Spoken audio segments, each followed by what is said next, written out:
that's just the way it is. I'm sad in the morning. Are you ready for this?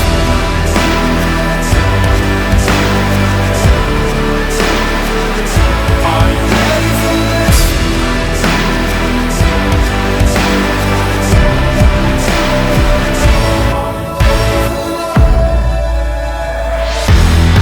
It's another edition of KFC Radio on the Barstool Sports Network.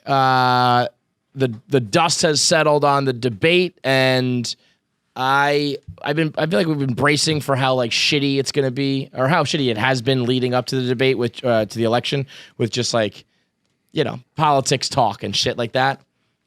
It's the worst.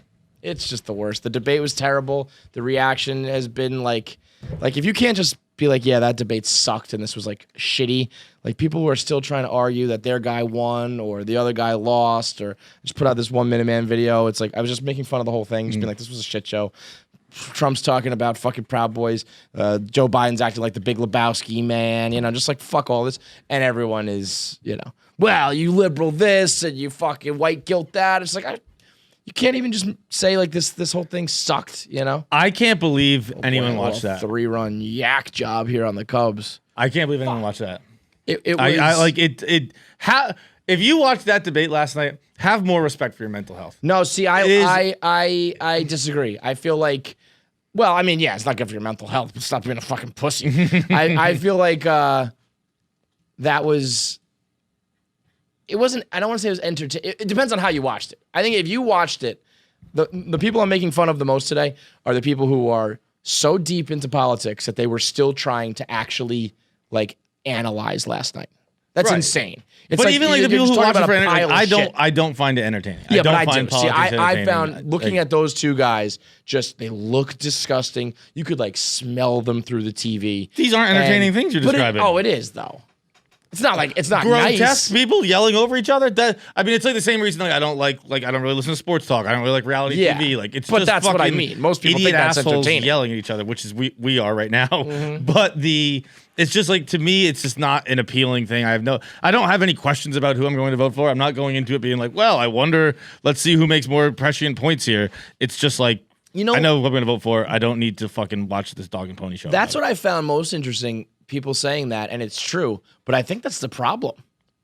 I think that's proof positive that people just pick their candidate based on like their own opinions and broad overarching like. Well, no, ethos. I mean, like, were there any new revelations last night? That's what I mean. That's the problem. Like there should the debate is almost where you should decide who you're voting for. Right, but it's just like, I mean, you have 4 years of evidence for one person. You have a lifetime of evidence, not all of it good, for another person. Right. And it's just like, okay, I see where you both are. But even that is like, if you've been in politics for like you have a lifetime evidence for both 50 people. years, but like we don't have any idea about how you're going to be during a pandemic. We don't have any idea how you're going to be in like the modern world involving this, that, and the other thing. So like we have to ask these questions and you have to answer them and like, let's find out about it. And it's like, that's not even close to what happens. No, and that's why I don't understand happen, what you're gonna watch it for. Like, what is there to gain from that? I watched 2 episodes of The Sopranos last night and said had a blast. The people who were like, I mean, there was no other reaction reasonable to have other than like, holy shit, what the fuck? The people who are watching, why do you want that? Trying to Who wants to feel that? Who wants to feel what? Like, holy shit, what the fuck? Nobody like, wants to feel right. that So, way. but like, I don't feel it because I didn't watch it. Yeah, well, yeah. I mean, it's not like I'm watching it because it's going to give me like a warm and fuzzy feeling, but I want to know what's going on. But you didn't learn anything that's going on. I learned that I learned about the state of politics being like, this is how bad it is. I knew that before last night. I don't think I knew it was. I knew how bad it was. I mean, I think if you watched it, you would have a further appreciation for how bad it really is. I think it couldn't possibly get worse. So I'm sure I don't think it would change me. Yeah, I mean, it was like. I think it does because like the first time around there actually was some debate, there was some discussion, and as much as of a like it became more of like Trump like making fun of people and shit like that, but there still were like moments where they were talking about the issues. Like I love the format of debate. I think it should be, like I said, that's I think where you should decide on who you're voting for, because it's like, let me hear your thoughts, let me hear you rebut his thoughts. Like talk this up, put that down, all that shit. And there still was that just 4 years ago. Like it started to become a shit show, but there was moments where it was like, oh, like got him, like that was a good point, or like shut that down, or like, yeah, you really won that argument, whatever. And to see that there's just none of that now is pretty crazy. Like, I can understand that the world of political, I call them fans. I think at this point you're a fan. Yeah, 100%. You know, you're not a. I don't even think you're fans. I don't even know if it was, like, I guess it was constituents or whatever word you would use prior to that. It's just like you're rooting for a team. And those people have always been complete, like, jackasses and maniacs and idiots. And I guess I never expected Trump to, like, really be, like, up there, like, proper. But the fact that, like, Biden couldn't make a point, and there was nothing. I can't tell you one point. Yeah, that's why I wasn't surprised. The only point was that it was not a good debate, and to watch like some people who I respect, like actually sit there and try to like analyze it and break it down. I keep saying it's like if I was watching Shay and Keegan argue, and then I were to like tweet about like their points they were making. It's like. No, there's only one take here. The whole thing was a waste of time. So the fact that people are still like trying to like talk about when he brought up his taxes and talking about the pandemic and talking about, it's like, but nobody said, like, what could you possibly even say about it? There was nothing to react to. There's no opinion to even have. Like, that was what was scary to me, is those people are still so blinded that they can't even see it for what it is. And that's a joke. Yeah. That's gonna so happen forever. I don't have any faith in America as a whole, so I didn't. It's almost like the same thing I do with the social dilemma. I just stick my head in the sand, where I'm just like, I don't need to see this. I'd rather be naive, and it's not naive. Like, I'm not ignoring actual issues. I just know issues aren't going to be discussed, so I don't want to watch two old people yell at each other. Yeah, I still had hope that they would just. I didn't expect there to be no points made at all. I 1000% did. Really? I never even considered. There's never been a debate like that ever. I mean, because of the two people involved on the fucking stage. But I mean, just last time Trump was involved, and one can speak but just doesn't know words. But he did last time. I don't know that he did. I didn't like really enjoy them last time either. I have not found the politics are great entertainment angle. That doesn't appeal to me. And I didn't think it was good last time either. And I've always found debates fascinating. I've always thought that was cool. Even watching the primary, like when Bloomberg bombed and like seeing like that was a good. It wasn't good in the sense that like anything was said that was like revolutionary, but there was like that back and forth where you could see like Bloomberg couldn't hang. He couldn't cut it. I thought that was interesting that a guy who's like a billionaire and was a mayor, like he wasn't like some chump. It was like, oh, you don't have the goods. Like, you're fucking gone. And like when they put the ether beat over Elizabeth Warren, like there was enough going on that you could like actually have some opinion on it and some banter about it. But I mean, there's never been one up until now that was that bad. That's why the reaction from the analysts was so funny. Those were the people who were. That's why I can't believe anybody on Twitter was still trying to take it seriously, because even the people on TV were like. But even taking it as a joke, I feel bad doing that, because like I can take it as a joke. Because nothing's gonna change. Nothing. It doesn't matter to me. Like, my life will be fine. Yeah, and like that, I feel guilty taking it as a joke because it's not fine. I don't mean like as a joke, people. like laughing, being like as a joke, like this was a complete catastrophe. Like for the when they cut like back to the studio and they were just like, the fuck was that? Right. Because I figured those guys are like, well, that was a shit show. It's almost like when you watch like a shitty game. It's like Jets, like you go back to the Jets post game. They're gonna sit there and still talk about like that third down play when the only take is like, team fucking sucks. So, but then you can't say that because that's like not what you're paid for. That's not, you know what I mean? So I expected them to be like, now on the taxes issue. But even those guys being like, what the fuck, man? Like that is bad. And then, man, Jake Tapper had the big viral moment, right? But then later, it's kind of getting lost because of his train wreck. He did one of those fake kid stories. Oh, I saw that. He said that he was getting texts that his friend with a 6th grader was watching the debate and ran to their room crying because Trump was so mean. Another home run, Nick. Yikes. 2-run shot. The Cubs are fucked.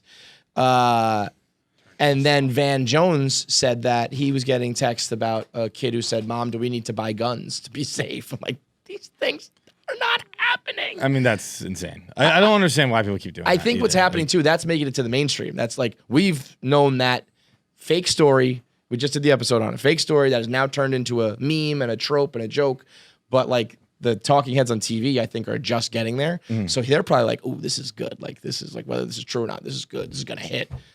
Like, no, your kids are not crying, and no, your kids are not talking about buying guns. think in sixth Your kids grade- are not talking about the debate at all. They're fucking either asleep or they're jerking off or they're playing Nintendo. I don't even know That's what I was doing. who was president when I was in 6th grade. I guess Clinton. What year was I in 6th grade? I don't know. How old was I in 6th grade? You were about 12. So 2000? That Clinton still? I was Yeah, Clinton Bush until 2000. And Yeah. Bush took over in the year 2000. Like, I think probably it the was- 2000 election was Bush. Yeah. Gore.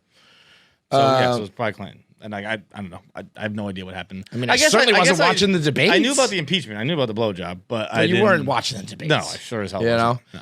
I mean, that's what's. I'll tell you what. That story, those stories better be fake.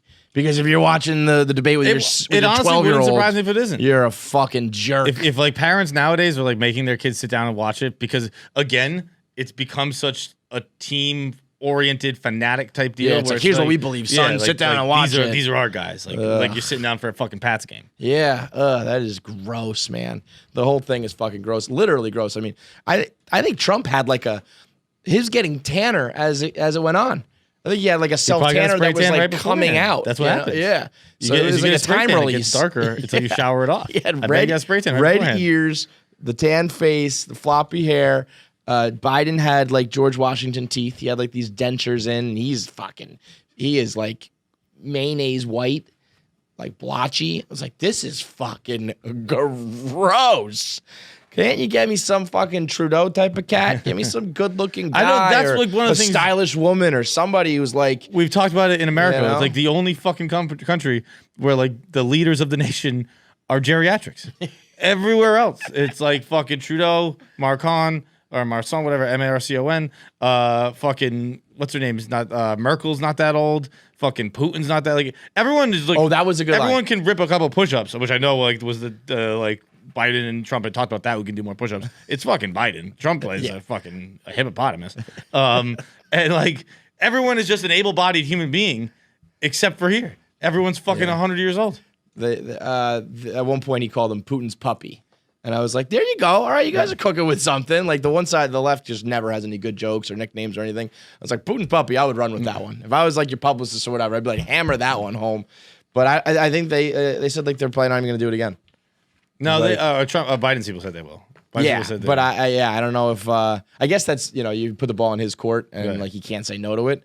But if that just happens again, that's crazy. I don't That understand. is I know truly it was. crazy. I was obviously I was on Twitter still. I didn't like fucking bury my phone in the ditch and not look at anything. But I obviously saw a million people be like, "Where's the mute button? Where's Tony Reale?" Blah blah blah. Why don't they do that? Is there? I don't know. I know they've never done it in the past. I don't think they've had to. Yeah, right. Exactly. I think somebody has been like they've both been respectful enough to like, all right, like I'll let you get your point in, but now they might have to. It's insane, crazy, man. So we'll get into "Am I the Asshole" now, which is perfect because it's like, well, who's the asshole here? Everybody. And Chris Wallace, man. I mean, I know it's not an easy gig to moderate, but you got to do better than that. I don't know what you do. I don't have the answer. But if you like sign up for that gig, you gotta figure out some fucking, I don't know, we'll come up with like a rules or something. Like next time you interrupt, you don't get to talk at all or something like that. I don't know. Until you fucking have the stun mute gun. button. Yeah, imagine that. You have like a wooden spoon. Whack, just whack. Like everyone has like a operation like attached to it. Yeah. Ooh, that'd be good. A zapper. That's actually good. What like top ways to actually moderate the debate? Electrocution. They both die. You give one of them one electric shock, and they're both dead. Slime them. I like that. All right. So it's like a dog collar, zap them on the neck, Nickelodeon slime them. I think you got to come up with something like personal for each of them. had someone like fucking with like a dart in the upper, like up In a upper way, deck. it knocks you out. Yeah. It's got And to then, be and then like they come with a shot of adrenaline. there should be something like Trump, like you lose control of your Twitter account for like 24 hours. You get suspended from Twitter for 24 hours if you interrupt again. And Biden, you like, I don't know, don't get to take your fucking like medication that you need or something. I'll tell you one thing that I do think, like, I remember Joe Rogan saying, like, he was like, I don't think Joe Biden will be able to stand up there for the duration of the debate. Like, I think he's so demented and old that he can't talk and like can't do it. And like, hey, he just did it. Like, not well. Nobody did well, but like, there wasn't like these moments where he couldn't remember words and shit like that. That So, was like, one interesting thing I saw where it's like he's such a bad stutterer. Yeah. That like it's altering how he speaks. Like, I saw one tweet where it's like I'm a stutterer, and I know people be like, Biden just forgot what he said, and he didn't. He said something along the lines of like, billionaires are really, billionaires are very wealthy. And he's like, he was trying to say rich, like misspoke, right? And then he realized he wasn't going to get rich out, so he switched it. Yeah, and it's like, but people harp on everything. Yeah, It's you like, can't, you're not allowed to stutter. So, all right, electrocution, slime, some sort of personal punishment. Take away Joe Biden's drugs, dude. The fact that like Rudy Giuliani was like, check his right pocket, he's got drugs in there. I was like, you know what? See, I don't think that stuff's like he probably entertaining. does. Like just accusing people of being drug addicts and like being like, oh, like shaming people for having drug addicted sons. Like, That was crazy. That's not that stuff's not entertaining to me. That was crazy. That's like the reality TV of politics, and like I just think it's like scummy and just I don't interest. It's as grimy as it gets. I think they probably. I mean, you think they're not on Adderall? You think they're not doing drugs? I think they probably are. It's like the most like stressful gig in the world where you do have to be up and going all the time, and you are like 70 years old. You think they're not like as someone who I need dabbles in something Adderall little- occasionally, I don't do it when I'm stressed because then you feel like you can fucking die. You think that though, like you wouldn't need like the I don't know whether it's Adderall or something. You think they're just like straight natural 70-year-olds? I would guess yes. I feel like Donald Trump was fucking a billionaire in the 80s in New York City. He had to have a coke addiction. Think he eventually just kicked it? He says he's sober. I mean, because he says he was always sober because his brother died of it, which is a weird reason to attack someone with a fucking addiction and like your brother died of it. But I don't know. I would guess you. I mean, we obviously they're not presidential debate shows, although their shows with bigger crowds than they were there. I don't know. Like I've never taken anything to go on fucking stage. I've had a beer or two, but I know, but I think we are in the minority on that. Really? I mean, yeah, people who are like in entertainment on drugs. I don't think that's no, but I don't think that's good. I far-fetched. don't think they ever need it. I think they want to do it. That's a different thing. yeah, but I'm saying like I just don't think that those guys are necessarily. Well, they need it once they get to a certain level. They need it, but Yeah, like I just don't think that those guys are like they're supposed to be so like stand up, and it's like they're obviously not. So the thought that some of them might be doing drugs is like that's not that crazy to me. no. To me, it would just be like I would think it would be more probable than not, just given how the world works. But we expect, you have this view of what they're supposed to be, but I think we're finding out they're definitely not that. So I don't know why drugs would be that far off the table. Like, oh, you can't possibly do that. I mean, you can't just why accuse someone of using drugs though, for like because like you think they do. Not, yeah. Well, I mean, like, I mean, I'm just. If you ask my opinion of it, I would say that I would not be shocked. I'm not saying you're a drug addict or anything, but I think that like the way everything I've learned about the world is like they're not what you expect them to be or want them to be. Yeah, but I also don't think that's like a basis to be like you're probably on a bunch of coke. Yeah. I guess so. I mean, I'm not like in a formal like court of law saying that like I think you do that. I'm not saying you personally right now. I'm just saying like campaign people. You can't be like, yeah, they do drugs. Yeah. That's I mean that for Giuliani to go out there like and say it in like a formal fashion is wild. But I also think that the general vibe of like when they got when they were upset about Obama smoking weed or whatever, I think there was coke at one point. It's like these are normal men who are or not normal, who are rich and powerful. It's like those are the people who do drugs usually. But it's like I mean, like say like before a game, like Andy Reid was like, well, Tom Brady does steroids. Like, Yeah. Under what? Like Yeah. maybe, probably, I don't know, but like Right. under But what that's pretense can you accuse him? That's a good comparison for I think for like fans. If I was like, yeah, I mean like everybody does steroids or whatever. Yeah, the coaches can't be saying that. Like other, you can't be doing that at press conferences. But I think it's like a good comparison where it's like you think of this guy as like your hero who was like working so hard and like doing it the right way. And then, there was entire eras where it's like, no, we're not. We're fucking cheating to get rich and powerful.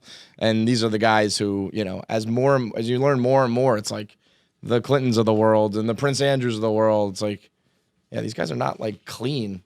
I don't think anyone ever really thought they were clean. Well, then why are they like, so surprised?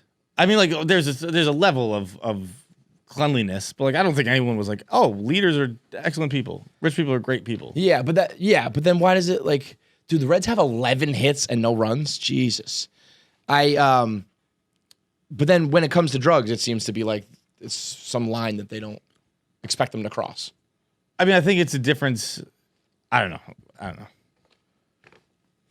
All right. I mean, like, I think it's a difference in like performance enhancing drugs and being like, they do drugs in their free time. I think they're probably doing it all. I just don't think rich and powerful people I don't think they draw the line there. I don't think they draw the line anywhere is what I've learned. Crime, sex, murder, drugs. And they're doing probably all of it all of the time. And that's probably why they don't, it's like, that's why I think probably Giuliani saying it is usually like, dude, we don't talk about that. Because like we're doing it too, you're doing it too. Right. It's like why neither side's bringing up like the sexual assault cases because it's like, well, we've all got those skeletons. The grimy, grimy world, man. So everyone's the asshole. So we'll get into Am I the Asshole here from the internet. Brought to you by Babbel. You want to learn another language? You're going to get to another country so you can speak their language? English if you're a president or a presidential candidate. Yeah, those guys, before the next debate, hop on Babbel and learn how to speak, learn how to converse. That's what's good about Babbel is they do it all in a conversational tone, so you learn how to speak real-world examples, real-world convo, and that's really what it comes down to. It's like, it doesn't matter if you're really proper or using the right conjugation or talk. You got to be able to converse and talk to people, and that's what Babbel will get you to do. With daily lessons that are 10 to 15 minutes, you start by learning words and then phrases, and then you gradually grow more and complex to sentences and then full-blown conversations. Lessons are thoughtfully created by over 100 language experts, and their speech recognition technology will help improve your pronunciation, will help improve your accent, and they've got over 14 different languages to choose from. Spanish, French, Italian, German, all the heavy hitters, all the major ones. I wonder what some of the weird ones are. 14's a lot. I don't think I could even name 14 languages. Okay, let's give it a try. English, Spanish, German, French, Italian. Portuguese, Mandarin, Portuguese, Japanese, Korean. That's kind of cheating. That's not cheating. They're different languages. Yeah. But you know what I mean. They're not Spanish and French. That's kind of cheating. They're both love languages. They're all like cut from the same. Russian. Czechoslovakian. They might speak Russian. That's what I mean. I can't. Swiss, Dutch. No, Swiss speaks French. Yeah. Do they have a I don't language? think they have a No, language. Swiss speak French. Dutch is a different language, I think. So that's 12. Isn't that German? No, I think they speak Germany in the Netherlands, but Dutch is also a language. Gaelic. Is that a language? Gaelic's a language. Yeah. Does anybody speak it anymore? Latin. Latin, nah, it doesn't count. I took Latin in high school. Not dead yet, bitch. Did the Romans speak language Latin? Is that what they did? Romans, yes. Yeah. Greek. There we go. 14. Bam. And yeah. All right. So we can learn our languages. Hindi. What's up? Hindi. Hindi's a language? We didn't even say Indian. Well, that's For sure. that would be Islam's a religion. Arabic. Arabic's. I think Arabic's a form of writing. We've got alphabet. The Arabic alphabet. Maybe Arabic's a language. So this is why we need Babbel. Yeah. This is why, like, I'm sure if non-Americans were listening to this, like, Farsi. oh my God, Farsi. you guys are so fucking stupid. Farsi's from The Recruit. How about like Jamaican patois Patois. and Haitian Creole. That's what they speak in New Orleans, right? Creole. Yeah. Creole's a language. It makes Yeah. it makes it Well, sort of that's what I mean. I French. think some of these things are like dialects. It's like as opposed French to- and Hick, I think. Yeah. So yeah, listen, we're fucking smart. Go to Babbel.com, Babbel.com. You can get 3 months of, when you sign up for 3 months, you get 3 months subscription, you get an additional 3 months. So that's 6 months for the cost of 3, little buy one, get one, buy 3, get 3 with the promo code KFC. And that's enough time to for sure be speaking a language. So Babbel.com, Babbel.com, promo code KFC. Learn to speak whatever you want, any of those 14 languages today. Am I the asshole? We got a couple good ones here.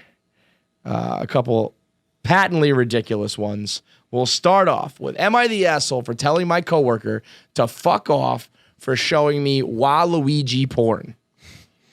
20-year-old male struck up a friendship with a coworker of mine. He's 26 because he seemed socially awkward and never went out of his way to make friends. We ended up finding out we had mutual interest in Reddit, so he followed me.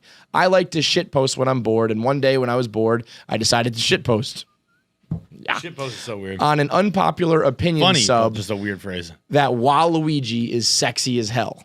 There was no point to it. I didn't structure it or put any effort at all, and it ended up getting removed anyway. I just wanted to see how some people on Reddit would react to a really weird post for some cheap laughs. Why I did it? Shit, I don't know. The next day, he said it was hilarious, and we had a good laugh about it. I got back to work thinking that was the end of it. It was not.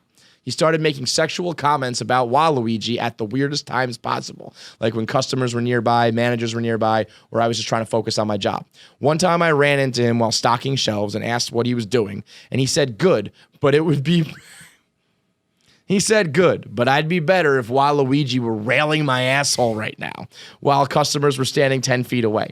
The customer heard it, but thankfully just made a weird face and left. I quietly told him not to say things like that when customers were around, and he laughed and walked away. Sometimes at random moments, he'd come up behind me and moan, wah, into my ear, catching me off guard. Every time I tell him to cool it, he would say nothing, laugh, and get back to work. What started off as a lighthearted shitpost is beginning to escalate in a full-blown Waluigi erotica. One day he came up to me and said, I have something I think you'd like, and lifted up his uniform to show a Waluigi shirt he had on underneath while looking his lips and looking me dead in the eyes. This has got to be one of those fake ones. I told him he was taking it way too far. I don't actually think Waluigi is sexy, and he needs to stop. He said it's okay to be in denial. 4 days, this goes on. 4 days after the incident, he handed me a folded sheet of paper while I was helping a customer and said, this is really important, and walked away.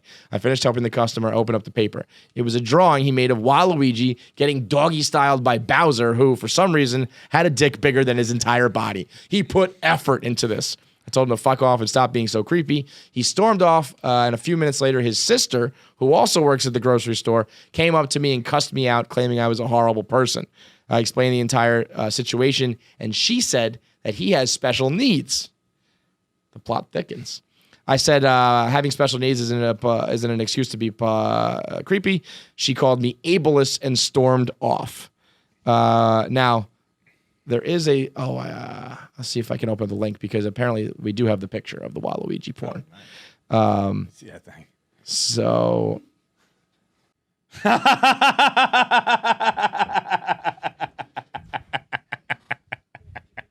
He wasn't kidding. His dick is way bigger than his entire body. Drawing, man. It's almost like Waluigi is like balancing on top of this giant dick, except it's inside of him. It is a very funny picture. Now, okay. So first of all, I mean, this has to be one of the fake ones, and he's just taking it why? to the extreme that he's You're gonna draw always the saying picture. they're fake. Why is this fake? I mean, there's a lot to unpack there. There is, and You're at a grocery store with a special needs person who's you're into the Waluigi porn. He's into it. We have the drawings. I mean, if we now know that people do these fake things for attention, that's right up the alley. Dude, I don't think so. This is real, and I'm happy it happened, because guess what, motherfucker? There are consequences for your actions. Don't go posting about Waluigi you porn. Think it's just a silly little shitpost. I just wanted to get a You're reaction the out of weirdo, people. man. Guess what, bro? Now you got to watch Waluigi take a giant cock up his ass. That's on you. That's your fucking If fault, you don't bro. like Waluigi porn, you probably shouldn't be posting about Waluigi porn on the internet, man. I would comment, Lana Rhodes is hot. I'd comment, Abella Danger is hot. There's a lot of other things. Fucking hot people are hot. Don't go just saying things to get a rise, because then guess what? You got a rise. You got a rise out of Bowser's dick, going all the way into fucking Waluigi's ass. You fucking scumbag. That's what you are. That's it. I hate people like this. Oh, I was just messing around on the internet and then things got real. The internet's real life, motherfucker. Yep. The internet's fucking real. It ain't jokes. It ain't fun. It's not just like, oh, I get to do what I want and it's my rules. You have to play by the rules of the internet. You don't get to just be like, well, that's not what I want it to happen. It's gonna happen. Yeah, oh, it's just a stupid shit. And post. also for him to be like, yeah, he doesn't really have like many friends or whatever. So he's gonna latch onto this and be like, oh, we got something in common now. I'm gonna push this. We're Let's be buddies. the Waluigi we do porn our guys. Reddit thing. I saw your Reddit post. Check this out. Like guess what? Here's a fucking drawing of Bowser's huge fucking dick. That's what I would be like. It's like with anything else. If it was like, oh yeah, like I'm on Mets Twitter, and they're like, oh yeah, this dude I work with, he likes the Mets too, so he's gonna show me like Mets content. You talked about Waluigi porn. He found it. He's showing it to you. That's on you, bro. I hope this happens to every single fucking person who anonymously posts shit on the internet thinking it's like, oh, this is just a funny little joke. Oh, this is just a little gag. Who cares? It's not that real. Yeah, it's real. It's gonna come into your fucking job. It's gonna get you in the fucking produce section while you're stocking groceries. It's all gonna hit you. Bro, I got bad And you news for you. deserve every fucking second. I got bad news for you. What? Not the asshole. Not the asshole. NTA. Not the asshole. This is sexual harassment. This is inappropriate no matter what. Not the asshole. Those are all people posting bullshit just trying to get a rise out of me. And guess what? You got it. It worked. It worked. You're all fucking losers. If you think this guy's not the asshole for just posting something stupid on the internet and thinking it's all fun and games and it ends there, Well, that's not how it works. That's not how life works. I think we can go with a little YTA, right? Or no, I don't know. Everyone's the asshole. No. You don't think this guy, the Waluigi porn I don't think the guy? fucking retarded guy is an asshole. Like, I think he's someone who found a friend and is doing everything he can to get in that good grace, his friend's good graces. Listen, that's a great drawing. He's not that retarded. That picture is so fucking in depth. This is He's one a of my savant, favorites Kevin. ever. He's just a savant. He's a great drawer and a huge N64 fan. That's all he is. That's all he does all day. By the way, I mean it's a great Bowser. Like Bowser's Dick aside, unbelievable. that's Bowser, No, don't man. block the Dick. Dick's the best player. Dick has even like some wrinkles in it and shit. Oh my god! Is it? And you know what the really funny part? Look how small Waluigi's dick is. See that just a little like scribble of his dick. Waluigi's like he's like fucking just he rides his balls like a fucking Swiss ball. He's like Stan Marsh bouncing. Yeah. Those things are hanging. What do you think? Do your balls What do you hang think? low? Do they wobble to Oh. it, bro? Can you tie them in a knot? Can you tie Yeah, them in we a know. bow? Can you throw them over your shoulder like a continental? So do your balls hang low? Yes, they do if you're Bowser. Do you think that me. what's that Bowser dick like when he's not hard? Where does that go? His own ass. It's his sheath. Tucks it in. Tucks it in. Yeah, it's hard. Oh It pops out my like Excalibur. God. Excalibur. Goodness gracious. That is a ride though, man. We've got Waluigi porn. We've got special needs. We've got the drawing. We've got the sister. You're ableist. I'm trying to look at just some of the other. This can't be real. My manager felt the same way when I explained the situation to him in the drawing. He both sat there in 15-second awkward silence and said, okay, I'll talk to HR. Not the asshole. He might be mentally handicapped. I'd bring it to my manager's attention. I did. 15-second awkward. He's definitely been blocked, and I'm staying away. No more Waluigi erotica for this guy. Oh, by the way, his Reddit name is Sweaty Genitals. Ah, fuck this guy. You can't be on Reddit.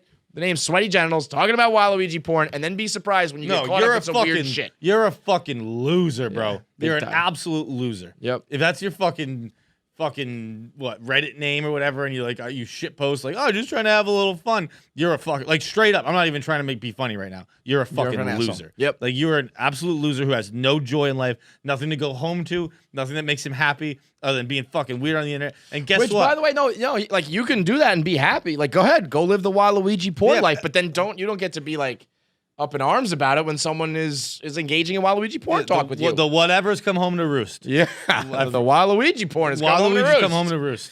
Fuck off, man. Look at his little dick. That's the guy you think's hot. A guy with a little peck like that. He's probably drawing himself. This is a self-reflection.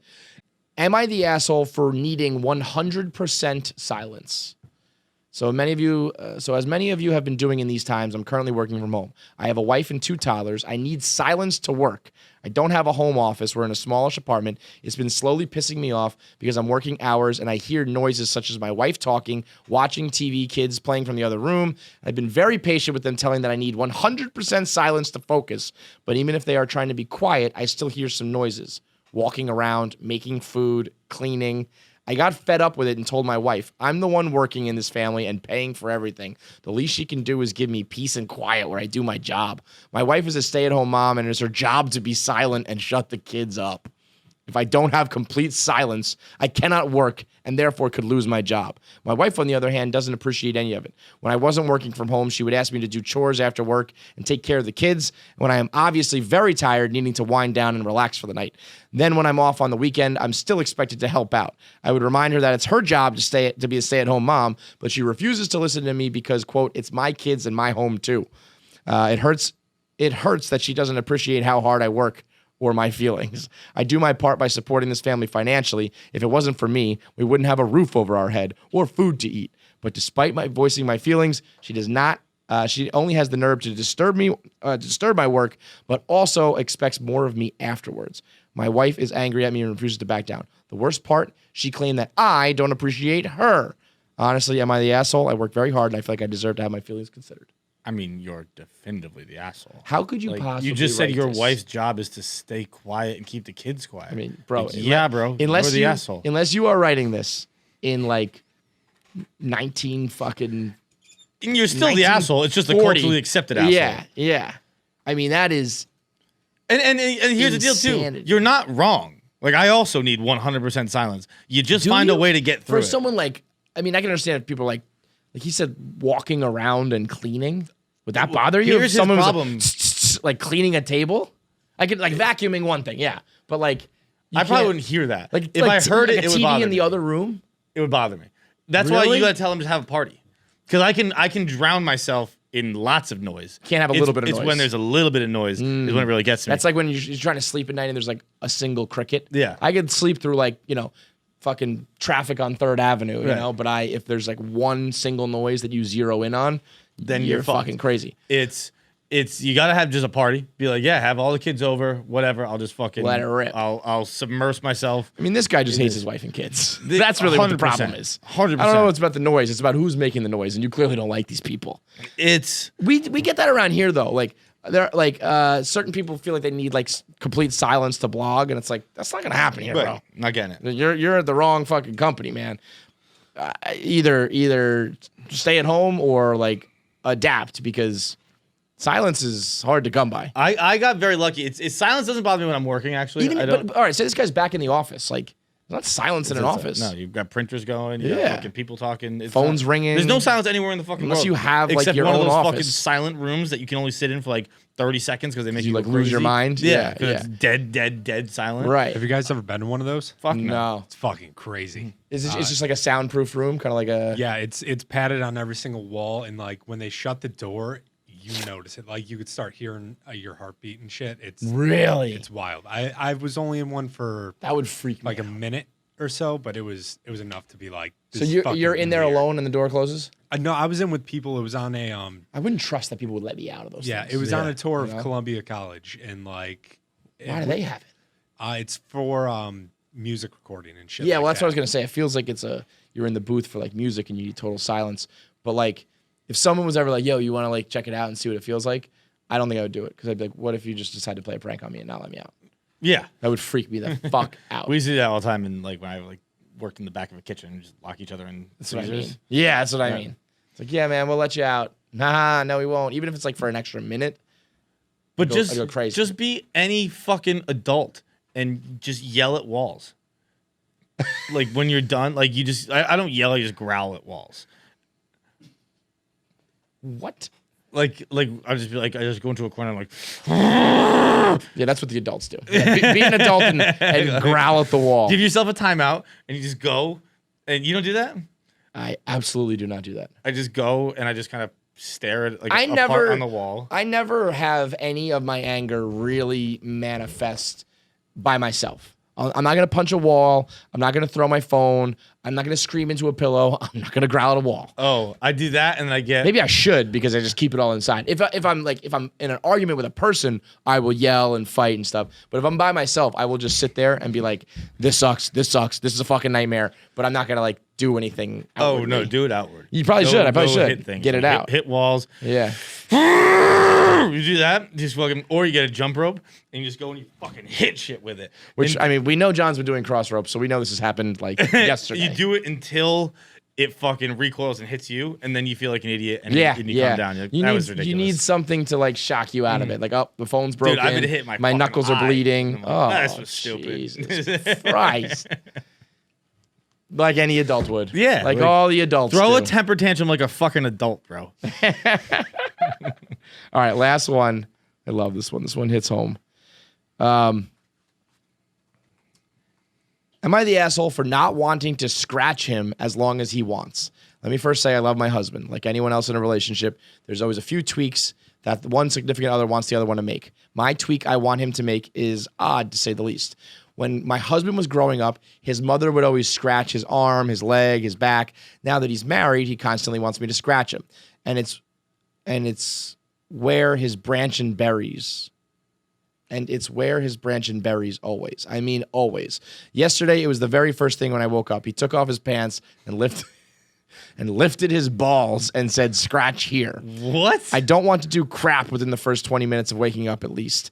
And after that, since I haven't been sleeping well because I don't feel good, I went back to sleep. He goes, watches TV, comes back to wake me up because it was 1 p.m. It was 12:09, and he's standing next to the bed. And lo and behold, I wake up with a set of balls in my face to scratch. I didn't know we were going this direction. Yeah. I said this hits home. This doesn't hit home.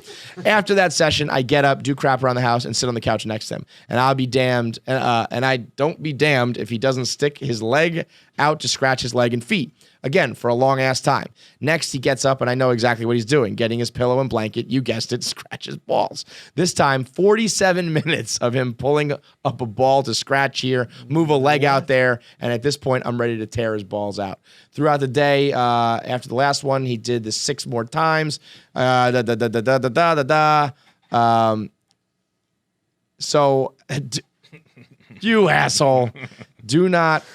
So yeah. Long story short, am I the asshole for not wanting to scratch him as much as he wants? Thoughts? You and I are two roads diverge in the woods here. You don't like to be touched. I don't like to be scratched. I don't desire massages or touching or anything like that. In fact, like Crazy to me.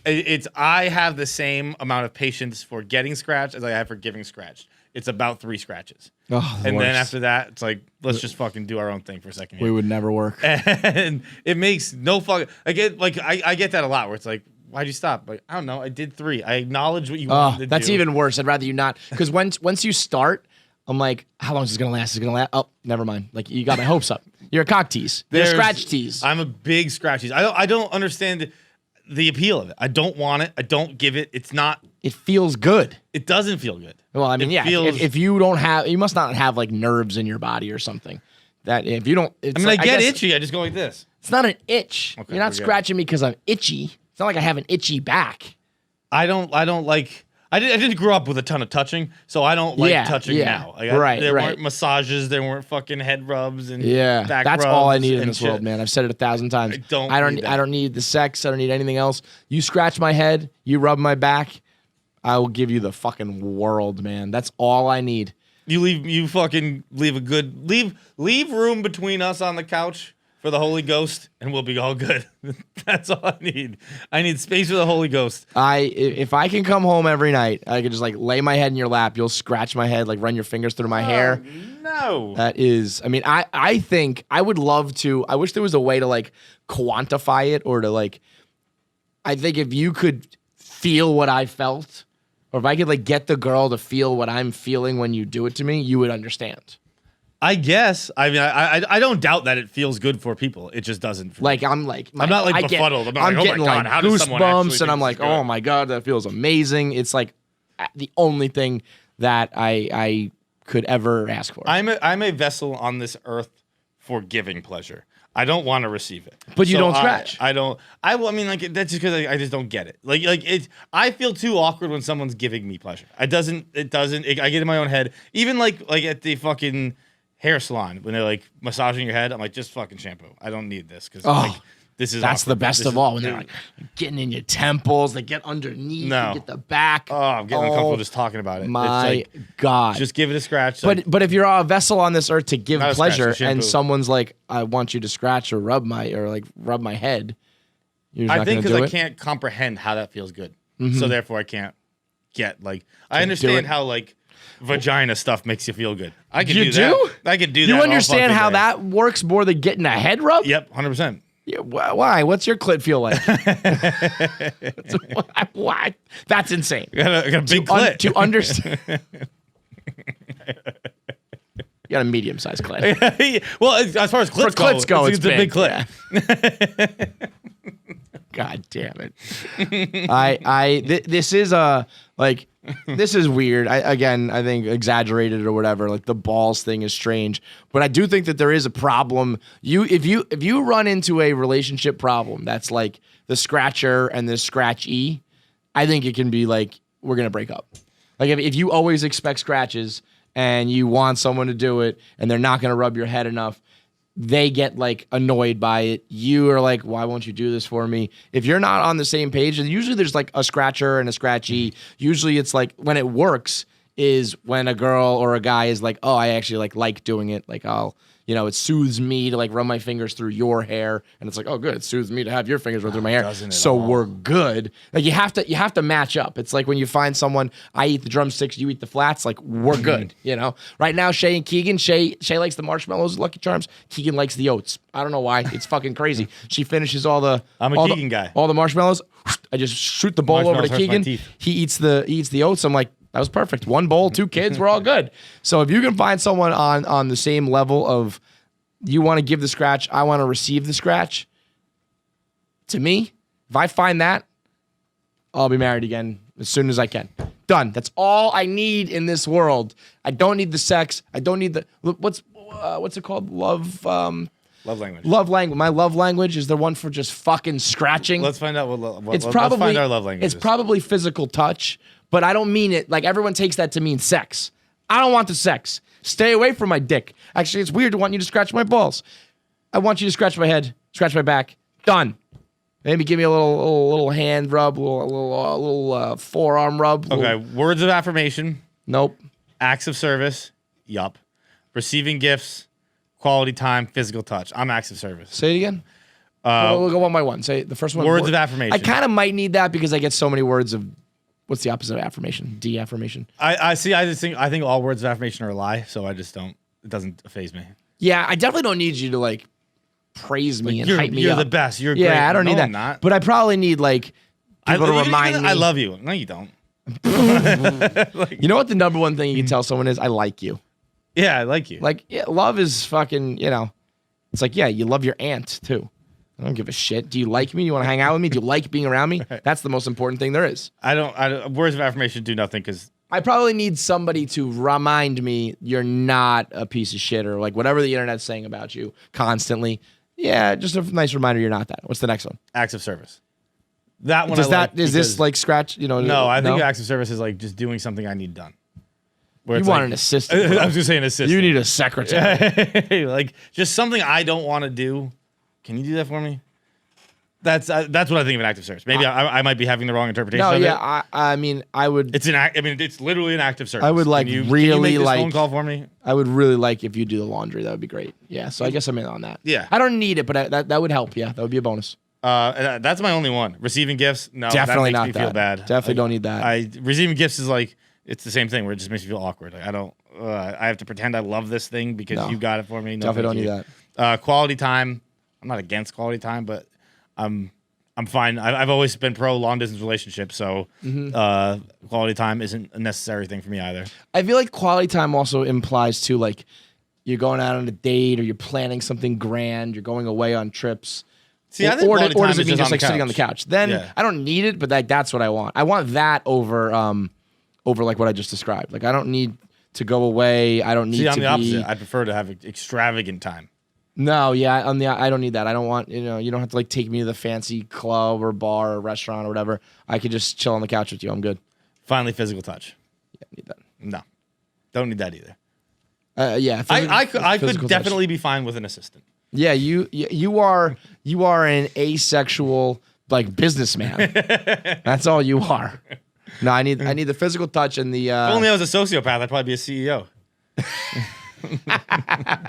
You're just missing the one key ingredient. Right? Like I'd be on the Forbes 500 list. Be like, oh, this guy is fucking whatever. All right, Except voicemail. Erica. Erica's not. I don't want that getting misconstrued. Yeah, Erica's- all the other CEOs, Erica's just not her, not a not sociopath. ours. She really isn't like a normal CEO, so none of those things apply. All right, right now the KFC radio team is ever evolving, growing and changing. Right now we got this pack of kids. We got Nick. How old are you actually? You're not a kid anymore. 26. Yeah, 27. well, you're still 27 is when you. 27. Do you not know how old you are, Nick? Yeah, no. I mean, this year a birthday passed, but I saw your tweet this morning. Like you could tell me whatever month you want, and I'd agree. That's what month it is. I get that. I always stumble. Like, I remember when I finally turned 21, it was like more harrowing than when I had a fake ID. People would be like, "How old are you?" I'm like, "Oh fuck, I don't know. 22, I think. Like 21 to probably 26, 27. I had no idea." I know my age, but my thing is like I still think like I called myself 30 the other day. yeah, I still think I'm like close to 30, and I'm gonna be 36. Like it blew my mind the other day that like a 26-year-old, I'm 10 years older than Nick. That's Like a we lot.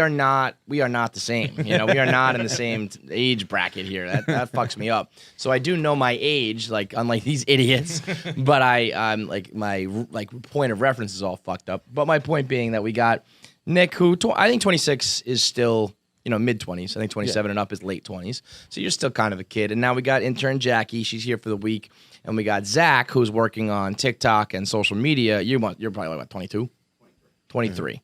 Okay, so the point is we got this little crew of kids here, the KFC radio gang, and I walk in, and Zach's about to say They're something. like our Lost Boys Yeah, and girl. yeah. It's like an orphanage for wayward kids. Yo, speaking of that, do you know the origin of Peter Pan? It is horribly depressing. Yeah, I don't know the origin, but it is. I actually was just about to do this on Mail Time. We're gonna do it next week. When you look at, because we were talking about Wicked and looking at guests, looking at characters from a different point of view. I mean, Peter Pan chopped off a dude's hand and fed it to an alligator. Peter Pan's creeping in people's windows at night. He's probably tripping on LSD because he can't find his own shadow. I mean, he's fucking whacked. But no, what's the origin of him or the origin of like the story? The story, Okay. the author. His little brother died, and his mother was always really sad about it. So he wrote a story about where all the dead little boys go. So all the Lost Boys in Peter Pan are dead. So people. Neverland is like is heaven. heaven. Is little boy heaven. Whoa. And Captain Hook is like the devil or something? Like, Yeah, I don't know where he comes into play here. I just read it. I read like a brief little synopsis of it. It's actually pretty cool. And then he once he wrote it and once it got popular, he just gave the rights of it to like a children's hospital in London or something like that.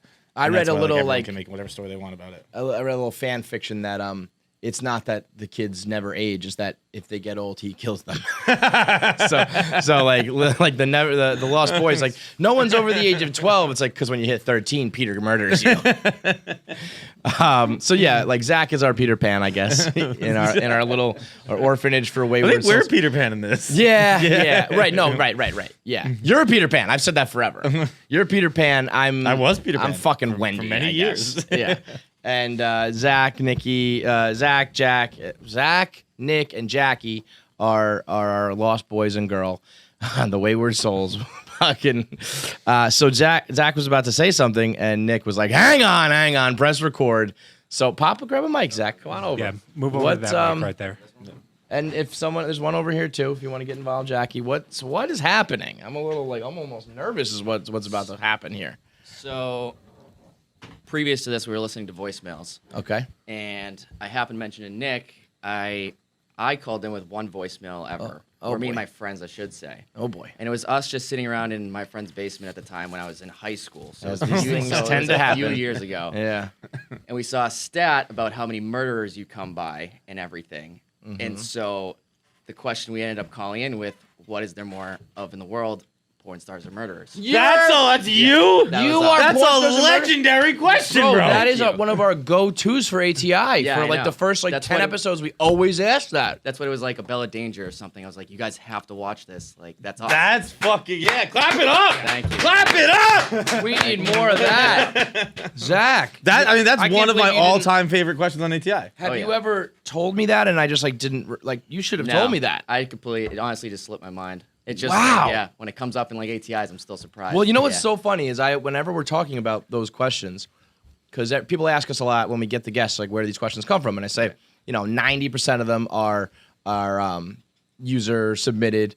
Maybe like 5% we come up with or we tweak, and then like the other 5% are the ones that are just in the ether. They're just Right. a part of the internet. Yep. And I always say, like, imagine being the guy who was the first to say that. You can't pin it down. Nobody's gonna figure it out.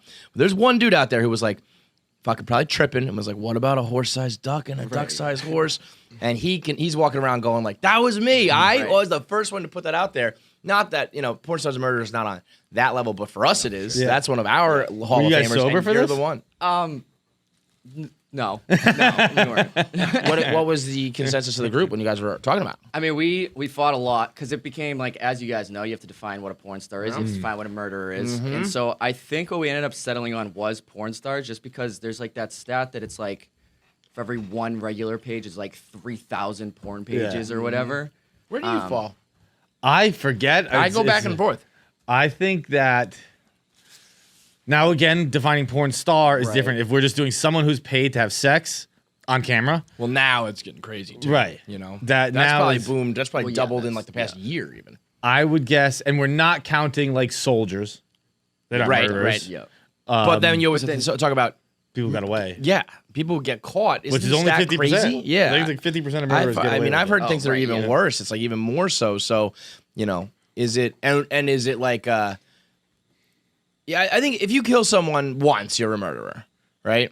I think a porn star is like you can make a sex tape, but I feel like you have to have some repetition. And I think also we're thinking. I think we tend to think about it on a localized scale, like America.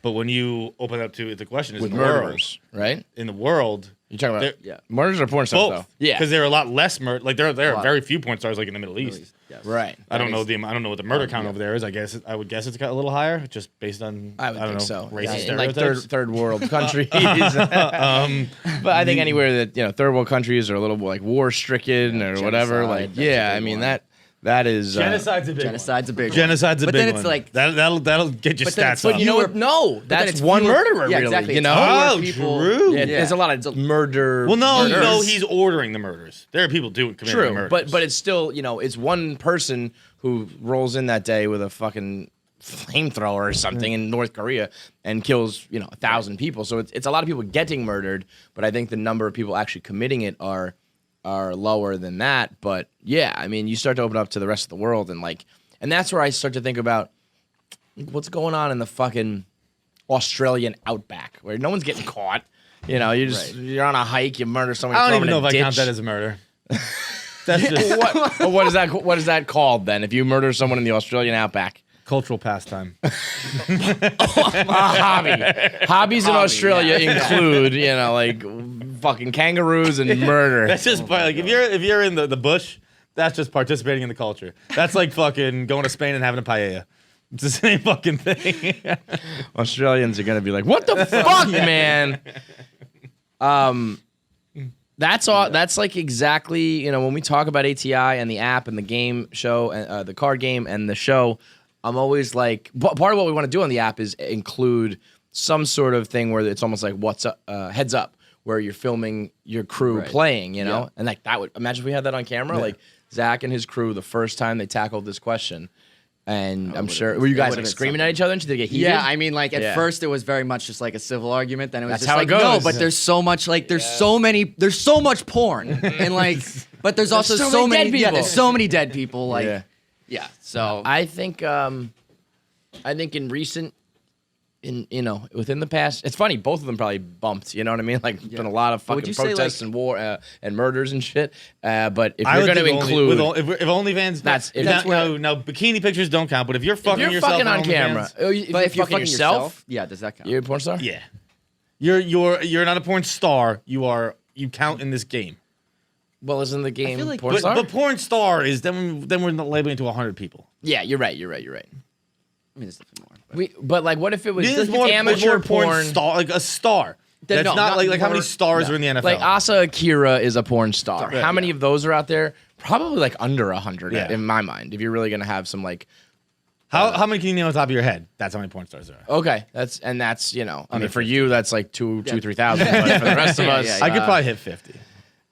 we'll I don't know. That would we'll even do take that. so long. We will do that on camera. We're not gonna do it right now, but we will do that. Like, I'm gonna lock you in a room.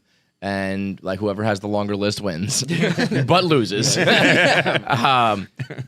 But murder is I think I always I'm like, wait, where do I fall? And then when I argue through it, I think I end up firmly on murderers. murderers. Oh, see, I think I'm firmly on porn stars. No way. Well, no, I'm saying definitely porn stars. Yeah. Is where I stand. Again, I mean, so what we're calling it amateur porn stars then? If you get paid, If OnlyFans counts, yep, I'm totally in. Then I think it like blows it out of the water. okay. But Yeah, I mean, if I you're think just, like, OnlyFans counts. Jackie, what's your OnlyFans? Are you a porn star? Jack, do you go to USC? Do you have I any like, wish friends you of said. OnlyFans? Grab it, Mike.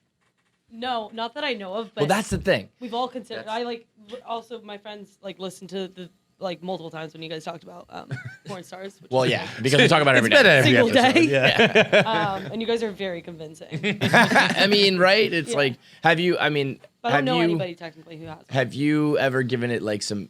I don't know why actual- USC was right away. I was like, you go to USC, Yeah. you must know someone no, with I mean, OnlyFans. that- No, I That's agree fair. though. Like US Southern people. Cal, everyone's hot, tan, laid back, like probably dreams of making it or whatever. I agree. I would think that I would have that logic as well. Have you or your friends ever?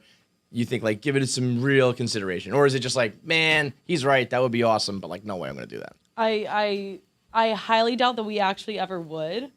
There's like two of my friends who I could picture actually. I bet doing you. it. I bet you there are girls who like not just your crew, but in general, who you think are like open with you and would tell you Yeah. anything, but that they would keep close to the vest. You know. Yeah, that's true. I mean, we sit around. We're literally losing money right now by Yeah. not having an OnlyFans. If you think about it like I that, don't like, know. yes, I'm losing money. But like also I'm losing money by not panhandling. Yeah, but Could when make- it's- I could there's make money that's that a way. little bit Same more thing. money.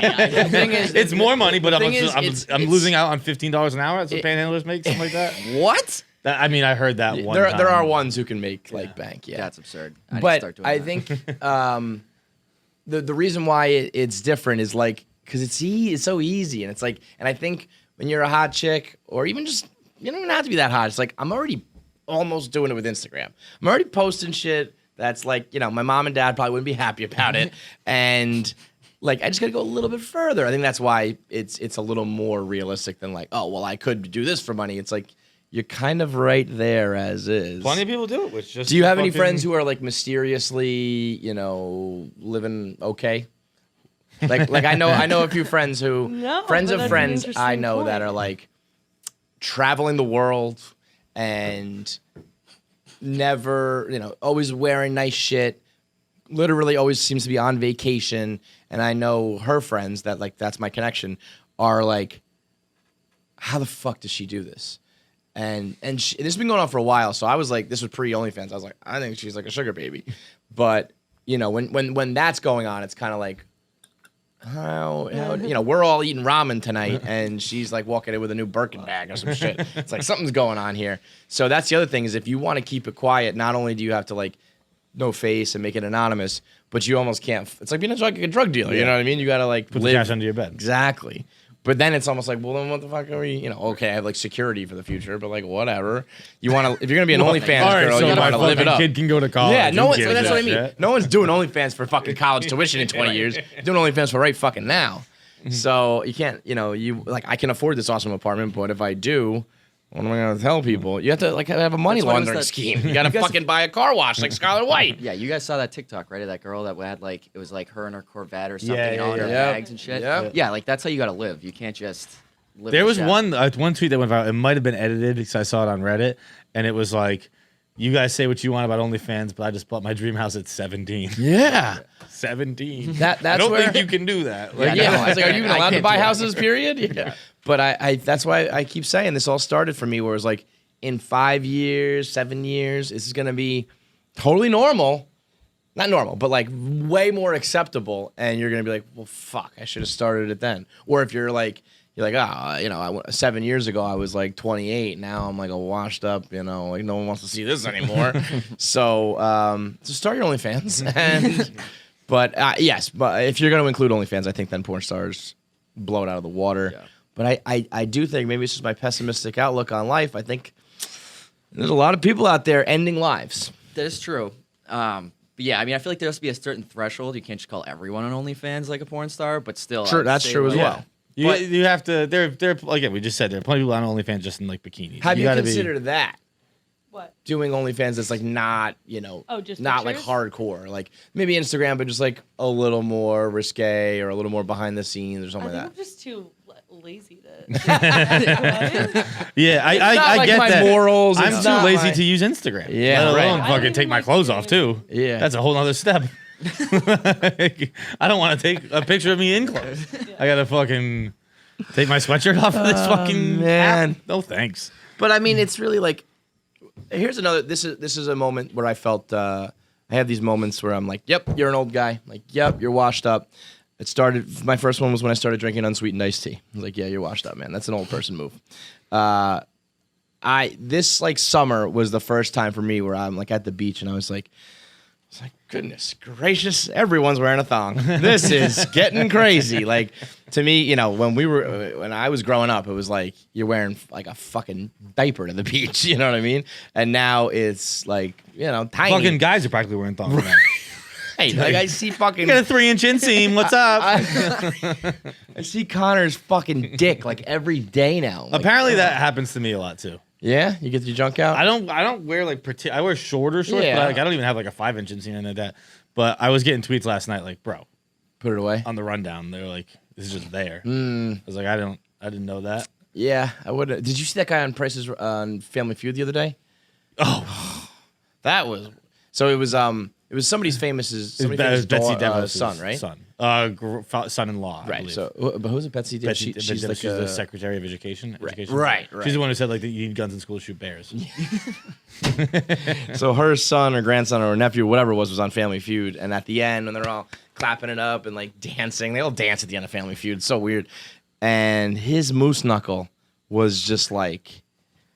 But it wasn't even like it was a It big look- dick. It was just his looked- dick and balls were in a ball. It looked painful. Yeah. Like it was all just mashed It up. wasn't like a Lamar Jackson picture. It was No. like, whoa, that's a piece. It was No. just like that dude's genitals are just twisted into a knot. It was like you put the balls like on top and. It look okay. You ever seen the scene in This is gonna be good. Skyfall? This is gonna be good. Maybe? No, but let's find it. It's with fucking it's I think it's the first Bond with Daniel Craig. Okay. And he's getting tortured, and it's the they cut the bottom out of like a wicker chair, and then the guy's just swinging a thick rope tied into a knot and just smacking him in the dick with it Okay. or the balls under it, Yep. and it looked like the end of that, where it's just like it's all just in a knot.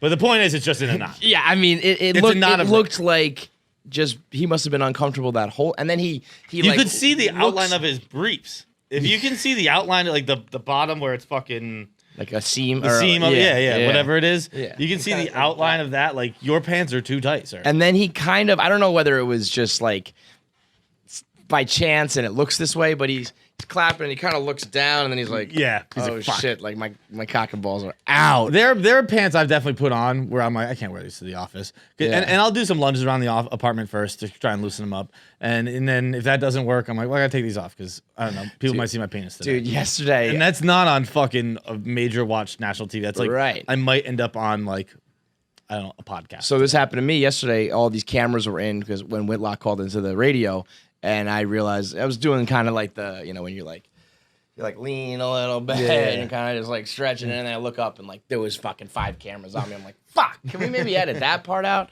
But so yeah, you're right. I mean, guys' dicks are out and everything at the beach, so like of course it's gonna be that way for girls too.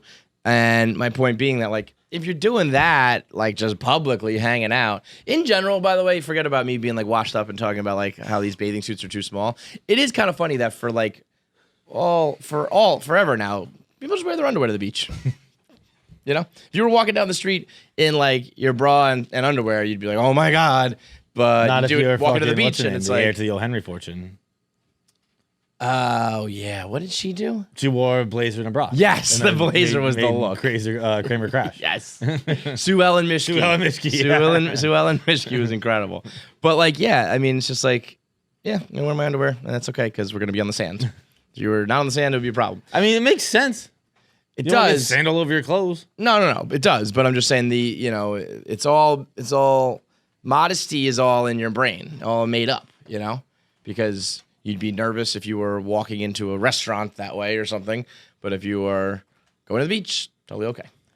If you're walking, it's just water rules. Like Water you can, rules. You can I like wear this. sand. You wear sandals if you can see the water. You can wear. I've But now changed it's like this you can have summer, your but- cheeks out. Yeah, if you're near the water, you can have cheeks out. Yeah. If you can see the water, you can have cheeks out. Cheeks out. You can have your tits shirt out, off if like, you can see the water. if you're a Whatever. guy. That's anything more than that is ridiculous. As long as you can But see isn't the that water. so funny? Yeah, but Like if you're a girl and you are in someone like you can be at a bar even like if you're even on Yeah, a you go to a street, beach like bar. in Newport, like if you're on Yes. Main Street, like you can see the water. Okay. So you can wear So- sandals, you can wear a bathing suit bottom. you can wear absolutely, no but if shirt you you're a were guy. if you're in New York City and you go to like a lounge or something and you were walking in a thong and a bra, it would be like record scratch. The whole Where's place the water, stops. lady? What do you think this is? There's buildings all over the place. You can't. There's concrete. Yeah. There's fucking concrete. You can't do that. Now, if you get up to the roof deck, then guess it's what? okay. Pants off. Roof deck in Manhattan. You can see the river. yeah, you can take your pants Fair. off. For sure. So if you are within eyesight of a body of water. Yeah. Okay. How about I think that I'm not even making a joke. I think that you can absolutely be in a bikini bottom on top of if you can see the water from the roof deck. right now? It's October, September 30th. Hey, you want to do your thing? Do your thing, girl. But you think right now we could go to like a rooftop of a hotel bar on September 30th or whatever it is today, and there's a chick just wearing a thong and a thong bikini. She'd be good. turning heads, All good. but I don't think she'd get kicked out. You think she would be like posted on social media, like the Barstool main account, being like, "This is Sue Ellen Mishke. She's crazy." I think Probably. for sure, Probably. for sure. But it also, what also is funny is it matters if it's like you're wearing like a pink bikini versus like a lace black set or whatever. Yes, of Like that course. makes a difference too. And also, as everything in the world, attractiveness Are you hot? makes a Yeah. difference. Like, that's really number one. Are you If hot? you're fat, You'll probably this get is along with it. We'll get away with ridiculous. it. Yeah. Get out of here. Lock you up. You're skinny and hot. You're just fashion. So to bring it all back, it's like you kind of like the way just like fashion is going. You're 90% of the way there. Do like 5% more. You're making bank. I'll get there one day. Heaven help us. I'll get there one day. Heaven I started doing help us. cross rope again, so we'll see how that goes. How about you start doing cross rope in your underwear? Nah, I gotta lose a couple No. weight before I start doing any jumping shirtless. Oh, that'd be the worst. It wouldn't be great. You could not pay me to jump up and down on camera right now. What would be the worst thing for you Like to what do? if we did the woman show, like the man, The man show? and it's just us on a trampoline, fucking Like bouncing. now up and it's down. next up, like skinny fat bloggers jumping on trampolines. What would be the most embarrassing thing for you? What do you mean? Like what type? Like would that be it? Like jump up and down on video. Like what would be if I were to ask you to do XYZ on video? Probably math. Math. Use my brain. try to. Yeah, probably. No, Mathematics, It's not are- probably. It's definitely math. Math? But I'm not embarrassed about it. I don't know math. That's what I Whatever, mean. suck my Like, dick. yeah, you're okay with that. Yeah. What would be something that would like really be like, oh my god, I'm dreading this.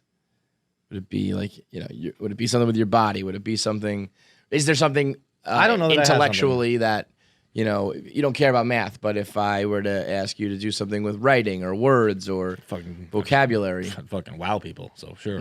Well, okay, so that's what I mean. So that's something you would pride yourself on. If I gave you a video, if we did a video and I gave you some words that I don't know, maybe I'm asking you to use them in a sentence or like a thesaurus. Give me other words for this. So you're proving that you like know words and you failed at that. Would that be like, would you feel embarrassed? No. Would Drop out of you college. ever feel embarrassed? That's the end of the question. Would you ever feel it? Would you ever get it? I mean, I honestly don't know. It would. Yeah. I mean, it's been 10 years of just nonsense on a camera. So Yeah. like, it's pretty hard to embarrass me right now. I don't know what it would be. it's a great trait to have, by the way. You know, I don't mean, know. I don't know what it would be. Maybe not. Like, not I mean, even like embarrassment. anyone. Like, what do you if get you- nervous for? If you just put me in a bunch of fucking Under Armour, I'd be like, Under Armour's tough. Under Armour, like, because even then, like, even like your dick looks fucking weird in that, and then like I think Bargatze's got a joke about it where like he's like, I look better without a shirt on than looking Then in under, yes, 100%. So like that all, I think he said it's like when they go to a plastic surgeon and they're like circling like, okay, we fix this. He's like they should just put an Under Armour shirt on you and be like, so obviously you can see what areas we're gonna attack here. You don't need to get the marker out. It's right here. So I would actually be better standing naked than standing in full Under Armour for sure. But like, yeah, if you put me like in a sorority house and I just had to stand there naked, that would be pretty embarrassing. Yeah. Oh yeah. Yeah, definitely. But like, I noticed you don't like get nervous when we go on stage, right? No, I get nervous. Do you? Yeah, You for hide sure. it well. Yeah, well, that's my whole life. It's not hiding emotions. I'm pretty good at it. I've had a lot of experience. But I mean, I'm not like, oh my God, I can't go up there. Yeah. But I have nerves, no doubt. I just can't stop sweating. I'm not nervous. I mean, I am nervous. And then we get going, and I'm like, this is going fine. It's totally okay. My body just will not comply. Will not. You sweat a lot. A lot. It's like I'm wet. But it's not, I mean, it's not. I mean, I'm making a joke there. No. It's not like, no, I mean, you definitely sweat, but it's not like It's enough over that the people top. like call me out after the shows in like a Really? funny way, but they're like, I think "Oh, also, buddy, it's you were also like part poor." of sitting under fucking heat lights. Yeah, but it's not because you're sitting under the same heat as me, and you're not. I just don't sweat though. That's just. That is true. I need like a third party to stand up there with me and be like, "Are you sweating or not?" We need a tiebreaker here because you're just a freak. But being nervous is funny. It's like it's the most. I think, in a weird way, no exaggeration, it's like the most important thing in the world. If you can like not be nervous and not be embarrassed and not feel awkward, you can dominate whatever it is you're doing. I think the main reason. But I think everyone feels it. I don't think it's you have. It's almost like in fucking like war movies when they're like, I'm not fearless. Like I don't. Yeah, I'm not right. scared. I'm scared and I'm getting over it. Yes, that's for sure. Like, it's. I don't think if you are not feeling, it's either like some truly next level, you're okay with everything, but it's more that you know how to control it or just deal with it. Like that's what I always say about. I was talking to Hard Factor Pat last night. Behind the Block, October 14th is coming out. One of the best ones we've ever done. Had like an hour-long plus conversation with him. Fascinating dude. And we were talking just about the internet in general and like haters and all that shit. And I was saying, I still think anybody who says, with you being the exception, you were like, I think the only person in the world. When people are like, I don't read the comments, I don't read the tweets, I don't read the Reddit, I don't even know. I'm like, bullshit. That's just not true. It's like, and I told him, I read it. It hurts me. I don't like it. I wish everybody was like, yeah, that was awesome. Or yeah, that's funny. Or yeah, I like him. But that's not the case. But when you let it change what you're doing is the problem. You know, once it but I think influences you're you letting to- it change what you're doing. You think I am? I think everyone is. I think it's just it's impossible not to. I think if you read criticism like that, and it might be subconscious, it's probably subconscious. But I Okay, think maybe I'll it's give you definitely- subconscious. I have never been like, No, I don't think. okay, I don't think tomorrow actively. I'm gonna say it this way or avoid this so that person maybe right, likes but me. like people didn't like this thing I did, even though I loved it, and then you're like, maybe I won't do that anymore. That's Like, true. I think Yeah. that's what I always tell like new people here, and I think I've said this a million times. I'm probably like a broken record here. We're like, it's definitively going to make you worse at your job because it's human nature to want to be liked, and it's human nature to, for some reason, we put stock in strangers' words, and that's me too. It's everybody, and 100%. you can't avoid it. So you can't avoid letting it change you. So just avoid it altogether. Yeah. And then if someone like I've always said, if someone at work gives me feedback, Then I'll someone listen. I trust, someone Yeah. I respect, Or even I will definitely take it. There are some fans that I respect enough that I've like kind of grown to know over the years just through like Twitter and shit like that. That if you gave me some honest feedback, I would consider it. I mean, I wouldn't let that be like the end all be all. But if it's like, I know you've been watching or listening for like 10 years with me, and you're usually very pro KFC radio or whatever, and you say to me like, hey man, like that wasn't that cool or whatever, I'd be like, okay. Take it into consideration. But random people, and I think the point you always make is such a good one, that it's like, you're here to make money, and especially if you have like responsibility and shit like that, bills to pay. It's like, at the end of the day, you're here to like have a career, make money, and support. And if you do this, you will make less. You will be worse. You will, and then you're just an idiot. If you can acknowledge that, understand that, and keep allowing it to happen. Some of it's a little bit like compulsive. It's almost like there's definitely not a part disease, of it where but you it's have to like, get over. Where I understand, like I am weird in that aspect. Where like, I think it's an episode of The Good Place where like. I gotta watch that, by the way. Huh? What's her name? I forget her name. Jamila Jamel, I think, is her real name. I forget her name on the show, but it's like her one thing is like to get into heaven, to get into the good place, they have to walk down this hallway and avoid all the doors. And then if they do that, and it's like all the hallways are designed to be like their deepest desires, and hers is like people are talking about her behind every door, and it's like get to the end and you can get into heaven, and she gets to like the last door, and it's like her parents. And she goes in because she's like, I want to see what my parents are saying about me. And I get, like, if people are talking about you, you want to see what they're saying. But, like, once you get over that, it's very easy to just be like, whatever, man. You think your family talks about you? I hope so. Like, in a bad way, though? You think they're ever kind of like, John's, like, doing X, Y, Z again? I definitely don't think my think family so. does. Yeah? I don't think so. I know. My family for sure does. For sure. I mean, maybe I'm wrong. Obviously, that's a distinct possibility. But I don't think there's a lot of like, what the hell's John doing? Oh, so I'm pretty just like. Yeah. Well, but I think that's because you are that way. I feel like my family for sure is like, what's he doing? What is he doing? I think if it wasn't, I think they talk about me in good ways sometimes. I don't think I bring a lot of negative drama or shame or like. Yeah, that's exclusively. I meant with my employment. And like there's like we're both for me. There's it's just like I don't know, like he lives in New York and he does whatever the fuck he wants. I think if there wasn't hopefully a decent pot of gold at the end of the rainbow, I think my family would have like stepped in at some point. See, my dad likes it, so like my mom doesn't care. So I can't imagine that there's much like what's he thinking out there. So. Well, my mom is still like convinced that it's not working. Like she's just so programmed to always worry that she thinks this is all going to go away one day. And I think until like the check clears, I think she's going to be like there are still times where she'll be like, I told you guys not to do this. Your brother shouldn't have left his job. He should have stayed in real estate. You should have done the finance thing. This was so stupid. And I'm like, Mom, like relax. But so I'm sure that's going on behind my back, no doubt. See, I think my family probably has interventions just without me. Like they do it together, and like one day I'm going to be invited to my own intervention. Till then, I think I get my like I don't care about that. I'm not watching from my mom. Like I'm not reading it because she's like I don't care what John does. I'm just not paying attention. That to me is one of the best things that's ever happened to me because if my mom watched and consumed, that's one person I probably would change my style for if I knew that she was watching. Like stop saying the F word. I mean, I would have to like stop Kevin, doing just everything stop I talking do. about OnlyFans. Yeah. All right. I mean, God, I just think about like if my mom like heard me talk about anal, like like that is crazy with Carabas. yes, Like, I almost stop mom- what I'm doing because of his I mom. 100% do. I 100% Absolutely. call Like, myself shocked. like there are times. I mean, we were talking about Jared giving girls facials, and his mother was listening. I would never. And he was like- you'd have to put a gun to my head, and I'd say pull it.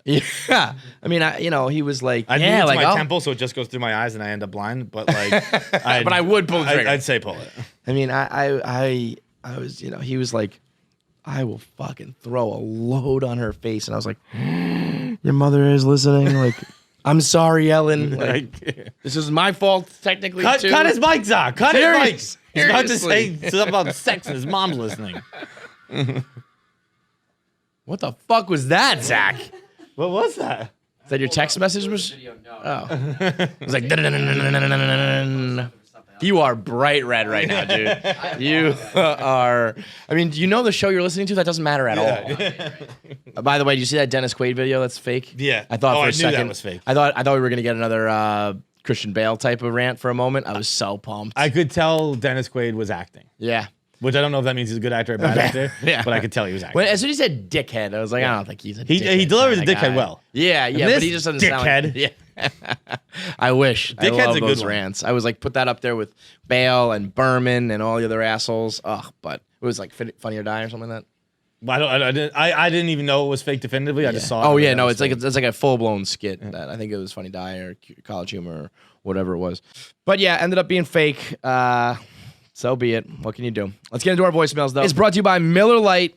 Miller Lite sponsors the voicemail line. It's the way that we connect directly to our people like Zach. Think about it, folks. You call the KFC radio hotline. You leave a voice message. We do the voicemail. You maybe start to get excited about it. You start to think. Maybe you call back. Maybe your brain starts cooking. Like, what else could I ask them? How else could I get involved? And then maybe send an email or a direct message, and then all of a sudden you get involved. You might get a goddamn job here just by calling the voicemail line. And it's all because you want to talk to us, talk to your buddies, hang out with your friends. And anytime you're doing that, you got to crack a Miller Lite to enjoy it while you are chopping it up, while you're debating, arguing, fighting, laughing. And that's what Miller Lite is the best beer for.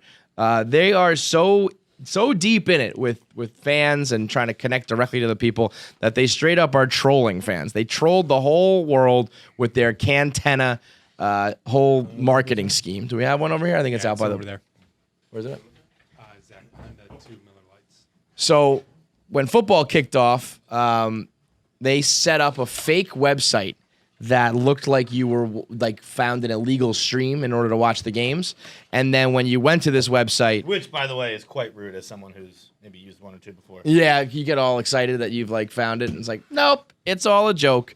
But it was all a website to promote the Cantenna, which is a real can of Miller Lite with a digital TV antenna attached so that you can watch it with your friends. So when you're hanging out, maybe you're calling up, maybe you're arguing about porn stars and murderers while you watch the game, and you're kicking back with some Miller Lite, and you're able to watch football because you've got the digital TV Cantenna antenna. So you actually, as you know, this is a cool, fun, promotional thing. One day we're going to have to drink the can of beer, you know? That's gonna be difficult for me. Yeah. Well, that might fit. My nose might. I go right can't through believe it. you can drink in general. I know. That schnoz is- Some people like twist the can. I don't. Really? Yeah. Oh, I've had. If I you've went- got such a schnoz that you got to turn the can. I went to high school with a kid who had to turn the can like this. Get out of here. Yeah. He must have had a fucking beak. Who's got a bigger nose, you or Dave? I don't know. It's a good question. Yours like fits you though. That It doesn't feels stand like an out. insult. No. It's a good thing. Maybe it just means the rest of your face is huge. Though. Yeah. But I feel like it blends in. That's nice. I think I think I'm trying to be nice. it's a Roman nose, Kevin. He always goes with the Roman. It's so fucking funny. One person ever told me that. But the fact that it's even a thing. I also got Roman nose, and then I've gotten this one's happened a couple times. Sean Penn nose, which I can go with. Definitely. Yeah, I can take Sean I mean, Penn's nose. I don't know if that is like. Let me see what his schnoz looks like. But like you call me Sean Penn anything. Right. You give me like a movie star. Yeah. Yeah, sure. That's that. You know what? I'll tell you what. Sean Penn has a Feidelberg nose. Okay. Anyway, back to Miller Lite. They got the Cantenna right now, and so as much of a kind of a goof and a joke and a troll, there's a very real sweepstakes where you can watch. You can enter for a chance to watch some real high definition football on a beer. It's by going to MillerLiteCantenna.com to enter for your chance to watch high definition football on a beer. It starts. The competition's already started. It ends on October 12th. So you got a little less than 2 weeks, and you must be a legal resident of the 50 U.S. states, 21 years of age or older. Cantennas are only available. Ready? I'm gonna give you the letters. You tell me the state. Okay. Cantennas are only available in residents of CO, Colorado, DC, District of Columbia, FL, Florida, ID, Idaho, LA, Louisiana, MS, Mississippi, NE. Nebraska. Is it? What's Nevada? NV? Fuck, I've been saying, NV. Nevada. NY. New York, NC. North Carolina, SC. South Carolina, SD. South Dakota, I thought I was going to get you. WI. Wyoming. Wisconsin. Yeah. Oh, I said WY. I said WI. Okay, I heard WY. I wouldn't have said WI is Wyoming. That wouldn't make any sense. Well, that's why I thought you were dumb. WI sounds like WY. They're very similar. You're right. That was good. That was good. You think you can get all 50 states without like if I gave you the multiplication challenge, like maybe not a minute. Yeah. You think you could do them all in a minute? No, 'cause that's like it's a little over a second per. Probably not. What if I gave you 70 seconds? Maybe, but probably not. We'll do that. I would say minute and a half for sure, but 70 seconds would be close. 1 minute's too much. So I'll give you 75 seconds. Take it or leave it. That's it. Final offer. I'll try it. And I will put a gun to your head. And I will shoot your eyes. I'm off not gonna guarantee victory. I don't do that. Bulletin board material for the states. No, thank you. I don't want these states revolting against me. I'll tell you what. But I think I could probably do pretty good. That's a good challenge. I struggle every time we do that. You did not. Anyway, official rules are at Miller Lite, Lite, Cantana.com for entry instructions, prizes, restrictions, etc. Void where prohibited. Voicemails. Let's go, Nicholas. Hello, KFC Radio. Got a quick hypothetical for you. Let's say you have a magic TV that lets you view any point in time, kind of like a Google Earth, kind of like a fly in the wall, to any point of time, any kind of situation, any place, inside any house or field. Are you choosing the option of going and seeing the past, or the option of only going and seeing the future? We kind of do this question. That's where you want to live. I'd want to see. I think. I think there's a better question in here. That's like, if you could have a TV that could just you could watch any moment in time, what would it be? Forget about like, would it be the past? Would it be the future? Like, what specifically would you want to watch? I think it's the more interesting question. What I see, I say like battles, but Yeah. I'm a pussy, so I don't want to watch those. I would like to. I don't want to watch like the people dying, but I would love to maybe see like, give me a little BTS on like the Battle of Gettysburg or something. Like, you Like you the hear them. meetings in the tents beforehand. Yeah, like that. But I don't even know like. But like that picture and some of the like the folklore that surrounds Obama when he was in like the war room when they were going to get Bin Laden. Yeah, I think yeah. it was so cool because he's in like his regular gear because he got like called in, right? It was at the White House Correspondents' Dinner. Right. So like I and I knew it was happening before he even went out. Right. So like that would probably be pretty sick to Could be you like, imagine that? Like, you got to put on a smile and we're gonna like kiss babies and shake hands, and the whole while you're leaning over to your guy, being like, how's that thing going? How's that thing going? So that always got me going. So I'm like, what else? What else in history has happened on that level? So Oh, I got a good What about one. what about on the that level? Patriots 28-3 comeback fuck halftime. off. The halftime. halftime speech? Yeah. Come on.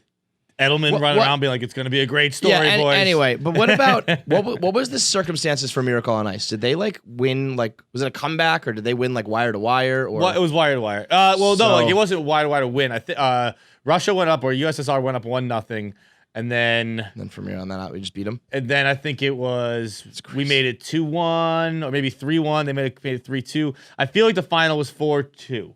I don't know for sure. So there was some back and forth. Yeah, though. no, it was. So it like was that's a good like not no, halftime, maybe but- it might have been 3-2.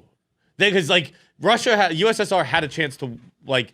I think I was saying it when I was doing the lowering the bar, which is out today, where I was like, I was like Herb Brooks looking over at the other bench, going like, he doesn't know what to do, Right, Because he right. didn't even know to pull his goalie, because he didn't even think about having an extra man, because they've never even had to do with never that. had to deal with Yeah. it. So like he panicked, and the USSR never pulled their goalie, never got an extra attacker on the ice. So you think that there was like a second intermission speech from Herb Brooks that was first, second, maybe pregame or postgame? Like the postgame Selly must have been dope.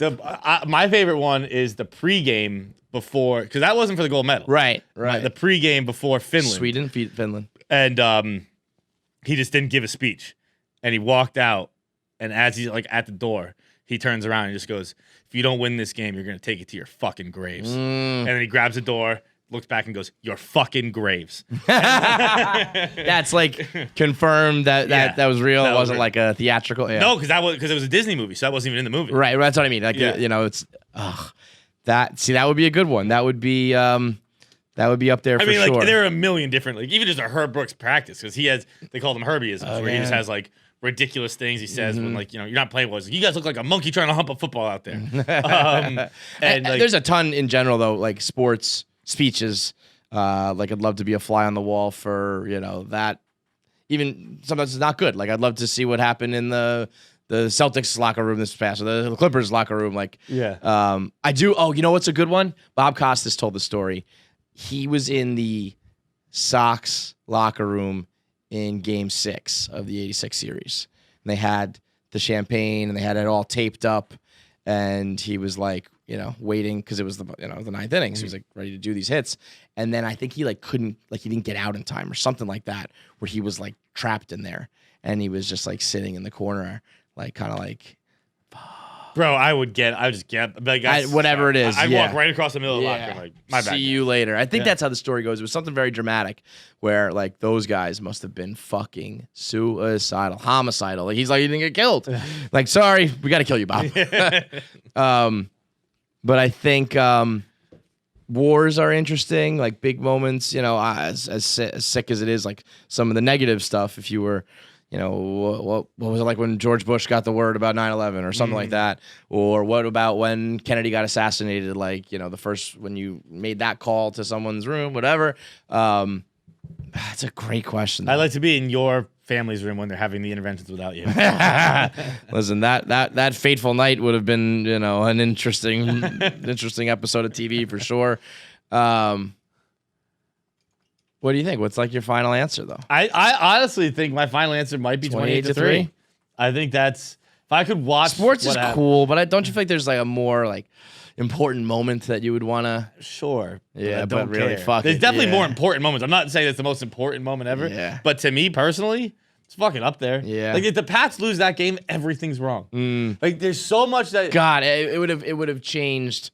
Actually, I believe that the Pete Carroll moment was more pivotal because it absolutely well, that would have it was like more, stopped the reboot of the dynasty. I think. It was more pivotal, but I don't think it meant as much. Because this was the Deflategate year. Yes. This was Brady started the season 4 games that suspended, But- where he went on vacation to Italy, Yeah. which is the most baller move of all time. Just chilling for 4 weeks. When TMZ dropped that pic of him just slapping Giselle's ass in fucking Capri while the Pats are going 3-1, I think they went, is just fucking He was baller like, shit. He was like, "Thank you." Yeah. Like thanks for the suspension. Yeah, I could use. I'd love to be suspended right now, and it's like, okay, like I know I'm coming back, and it'll be fine. And then just like, oh, it's the end. I mean, if you see all like I read the oral history recently, because Of 23 or Pete Carroll. Yeah, no, of 23. I don't know why it was in the Athletic, but it was like Jeff Howe. You love the Athletic. I read the Athletic has great stories. Yeah. And it was Jeff Howe, who was the Pats beat writer at the time. He still is, but just for the Athletic. But he was the Pats beat writer for the Herald, I think. And then I forget whoever the Falcons beat guy was. And they were both sharing, because like you on a deadline on Super Bowl, like you have to have your write story your article. turned in, like Yeah. by. Well, I don't know, an hour after game time, Right. And so they have, or Jeff Howe did the Atlanta writer deleted his, Oh, or you couldn't can't do find that. it, whatever it was, Yeah. And he's like, yeah, like this is where it ends. This is how it ends. This is how it dies, Right. And it's like it was. I think the Globe has the. But wait, they're saying that for 28-3? Yeah, I feel like again, like the Seahawks one would, I think, have been more, because then you're like, that's a long drought. but that's a difference between like. That game was so close. Like I think it was always like a 1, maybe a Right. 10-point game. Right. And it felt insurmountable against that Seahawks defense, but it was always fairly close. It wasn't a blowout. Right. It was definitely like Brady put together his greatest fourth quarter ever, and he had 2 touchdowns, like fucking I think 240 yards, something like that. Like he put it together a monster fourth quarter and needed it. But 240 in the fourth? it was I'm gonna check Jesus. right now. Brady's fourth quarter against the Seahawks is like I mean, anything in the twos is banana town. it's like I think it's considered like the greatest like fourth quarter of all time. I would certainly have to imagine. It's tough to imagine anything better than that. That is Because I always thought with the Seahawks, it was kind of like. Oh no, I was wrong. Okay, 13 of 15, 124, 2 touchdowns. Okay, yeah, that's still a monster. But if you do 200, that would be on pace for an 800-yard game. Yeah. But the Seahawks to me would have been like 86.7% completion. What up? They like, that would have maybe not been the end of it, but you'd think like I don't know, we just can't get back. We just can't get back over the hump. We need to. But the blowout is like, and Yeah, even that the would've been image of embarrassing. Brady like Sitting on the pick. No, that was Oh, a that different was one. that was head Pick six. yeah. He's like face down. Yes. and it's like yeah. like that's the end of it. Mhm. And it was just an incredible. I mean, it's the greatest comeback of all time. Which it wasn't listed, by the way, which is bullshit. What does that mean? ESPN just did their top 100 comebacks of all time. That was 3. Who would be? I didn't even follow them 1 and 2 anymore. I didn't. I'm guessing they must have gone series like Sox Yankees okay. or something like that. Yeah. But that individual games. even yeah, I mean 3-0 is I guess a little more. I mean neither of them had ever happened before. Well, I still would give it to breaking the curse was a sports story, Right. like a culture story, and it happened with the Yankees. That I could give the edge to that. I'd make the argument that's one of the worst things that ever happened to baseball. The curse getting broken. Why? I just think that like I and it's probably more personal, more fun. where it's just like Right. I haven't cared as much since then. There have been times, but like before the curse got broken, even after the Patriots are 3-time Super Bowl champions at this point, and even before the curse got broken, like a Sox Rays game would outrate Pat's game. Right. It was still very much a baseball It was like town. the humongous. It was like it was huge. And then people are like, we got like We have 4 there's now, nothing right? will ever be 4, 7, Yeah. 11, 13. Yeah. No, 5. No, No, we didn't win 11. The have- Bruins you were have- 11. You have 4, 7, 13, 18. Yeah. But you think it's just like there's nothing that will compare to that, so like why even bother?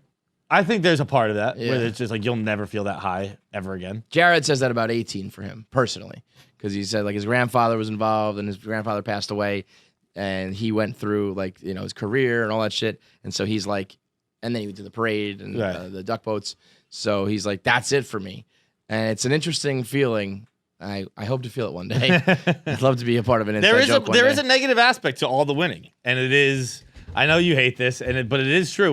There is a part of it where it's just like there's part of it where it's addicting. You're like, I need to keep getting this winning, but there's also a part of it where it's like I'm never gonna get that first win again. The Patriots are the only one I think. Patriots and Bruins are the only ones where the Patriots, because they put together such a run where it's like everyone is just another hit, Next another hit. voicemail.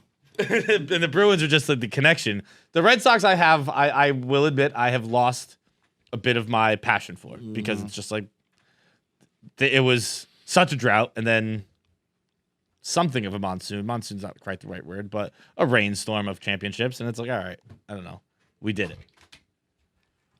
You done? I'm done. Yeah. Next voicemail. Yo, it's a perfect Monday. Okay, the weather is hitting fucking perfect right now, dude. My nips are fucking on fire. The leaves are changing. What? The sun is hitting just right. Am I delusional for when this happens, when this weather happens, I want to go, like, am I stupid for wanting to go buy cigarettes? I don't know why, but this all weather over the map. always makes me want to just chain smoke a bunch of cigarettes and enjoy the weather outside. Let me know if I'm a fucking idiot or what. What? Hang on. By the way, before we get to this, I have all Brady's fourth quarters. Oh, great. Open. Let's do that, John. Brady in the 28-3 game, his fourth quarter, 21 of 26 for 246. I mean, that's a great game. 1 touchdown. 21 of 26 for 246 and a touchdown. All of his fourth quarters combined, which is, let's see, 1, 2, 3, 4, 5, 6, 7, 8, 9. So nine fourth quarters. He has, so I guess it's 2 games, right? 85 of 129, 921 yards, 7 yards per attempt, 6 touchdowns, 2 interceptions, 95.8 passer rating. Partridge in a fucking pear tree. His fourth quarter stats in the Super Bowl. Back to the nipple guy. Projected, if you use just the fourth quarter to make all four into a game, he's going for 398 yards and 3 touchdowns and no picks every game.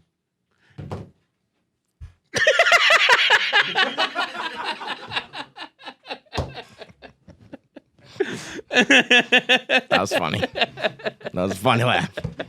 That was comedic timing, folks. That was funny. Anyway, what the fuck you buying? I get it, kind of. I get smoking in the cold.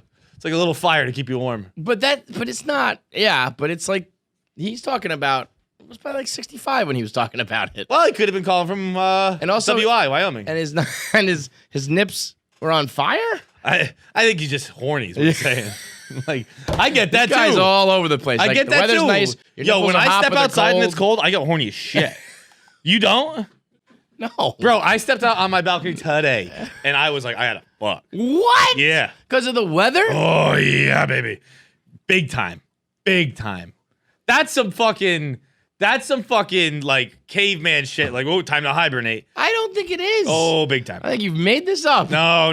It's factual. Look it up. I'm gonna look it up. What do you want me to say? Like, Well, you don't have to if you don't want does to. cold is cold an aphrodisiac? How about is weather an aphrodisiac? Yes. Okay. Oh yeah. I've been right on this. I think. Well, Thank you for I'm wording it right better on for this. me. Yeah. Is the weather? I think like when I'm hot, I don't want to do anything. I just want to fucking lay on a bed, like spread eagle, and fucking not touch anyone yeah, or anything. I feel that. And I when don't it's wanna- cold, you want When it's cold, I want to fucking cuddle up and fuck.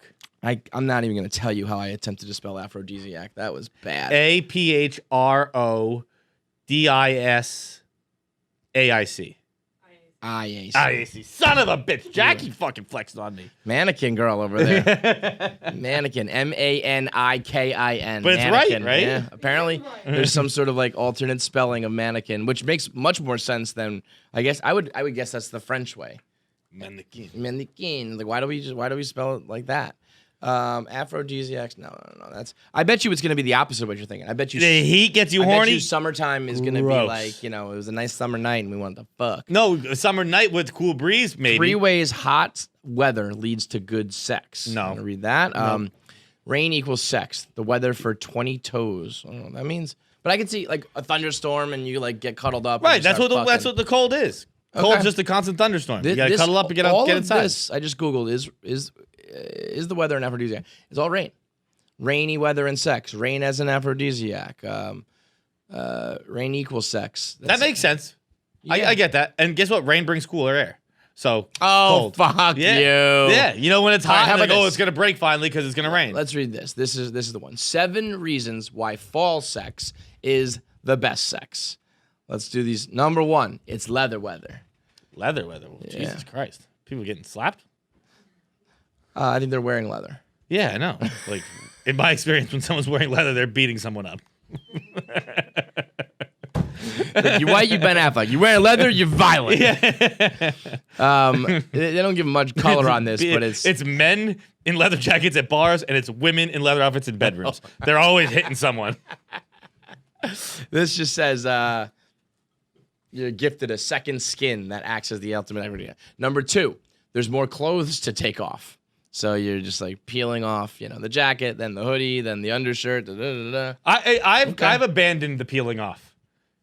Meaning what? You just fuck with the clothes on? Everyone get your own clothes.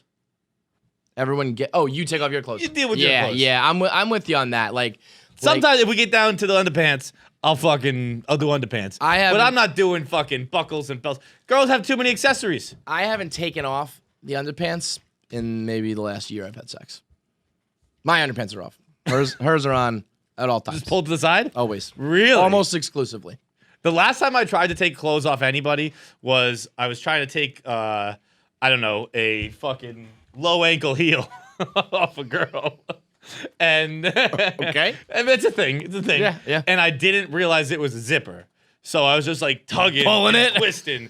And she was like, Giving her the Ken Shamrock ankle lock. Yeah, she's like, I'll get it. And from then on, I was So like, much I was like, easier. I'm done with the hidden Well, fucking contraptions. Especially like, if you got like like tight jeans, it's a process where you almost got to do like you unfold them over the, you know what I mean? Yeah. You don't pull. It's like Oh. they turn inside Yeah, out. they're and coming take them inside. off. Yeah, you're gonna have to fix this. Or you're doing like yoga pants, which are like stretchy and elasticy. She's got like a fat ass. You're trying to pull them off over that thing, and then forget about it if there's like if you're in like a dress or something with zippers and straps and the like. It's like You put it on, you take it off. Yeah, And especially you know for- where all the fucking hooks and levers are. Yeah. And so Levers. levers sounds silly. Levers sounds like something you fucking Like fucking what? like. I don't know. We'll just leave that I there. was gonna say torture someone with. Like We are very violent today. when John. you're in the rack, like you pull a lever. And you fucking twist Yeah, I someone can up. feel that. Yeah. I get that. I think almost the opposite of what this though. Like, if I've got a jacket and a sweatshirt and this and that, it's like my dick might not even be hard by the time we get all this off. Fuck. Number 3, testosterone levels rise with cooler weather. So that's what you're talking about. Studies have shown that testosterone levels peak around October and November, which puts men and women into sexual overdrive. So, like it or not, your body's gonna crave the fall sex. I mean, I just nailed that. Nailed it. How about this? I go outside in October, Well, get horny. That's the October hornies. that's just the way it is. I'm sad and I'm horny. Number 4. I might cry after sex, but I still want to have it. Cry during sex. 4, fall activities put you in the mood. I don't know. This is You kind guys of the love same all that thing you shit. said. 5, warm drinks inspire warm feelings. This Yep. is straight sad boy season. Yep. Number 6, getting scared out of your mind is good foreplay. We were just talking about this the other day, right? During Friday Night Pints, were you a part of that? Like, Vibs said he always got hand jobs to horror movies, and I think people got. I never got a hand job to a movie. People got all upset I didn't about have that. Those after school specials lied to me about those things. I was You've never had sex during a movie? Oh, I mean, if it's during a movie, but not like he was saying he does it when he did it when he was young, like that was his move. Not when I was young. No. I get that. I mean, I totally understand that, the horror movie and you like come close, put my arm around you, whatever. Kind of cliche, but I feel like it's a real thing. I guess, but like I don't know, man. If I just see fucking Freddy Krueger, The movie itself doesn't put you in the mood. No, like, I don't want to fucking. Although usually I just saw him get in your guts. I don't want to do it anymore. but there is usually an element of like in Friday Get the in your 13th. guts. What an awful phrase. Yeah, when they're like, I'll rearrange your guts. It's like, Yeah. oh my God. You ever seen? It's one of the worst like viral videos I've ever seen, and it's like I think it was a girl tweeted it, and it was a fucking like wolf or hyena eating an alive deer, and he was just like "Rah, rah," like eating away at its stomach, and it's like, and like a girl tweeted, it's like. When he says he's rearranging your guts, but he's not even close, or something like that, because the deer is completely disinterested with being eaten. Right. Like it is just like laying there. This like, is a nuisance. Whatever, You're bro. Just bothersome. fucking Yeah. Get your food and get the fuck out of here. It's like I know this is it for me, but like I'm not even gonna bother like getting excited about this. It's one of the like most awful videos I've ever I was gonna seen. say this sounds horrendous. Right? No, it's not. Well, speaking of, okay, last one here. Number 7. Watching nature wither and die can inspire you to indulge. I get that. Sorry to get all existential on you, but watching the leaves turn and fall to the ground is the ultimate reminder of how transient life is. With that timeline in mind, there's no time like the present to squeeze every drop of pleasure you can out of life. After all, winter is coming, and you should be too. I get that. Shout out to Like what up, baby? You see those leaves are dying? Kristen Soley. I wrote this. Yeah, you see those leaves Oh, dying? Let's man. do anal. Look at that leaf go, baby. That's just life is so. Let's just live for tonight. That's so 'Cause tomorrow precious. night we could be that leaf, just blowing down 14th Street right into the gutter, and that rotten pumpkin looking after us. Let's just have it tonight. That's tonight. You might die. Anyway, how about a hand job while Freddie beheads this woman?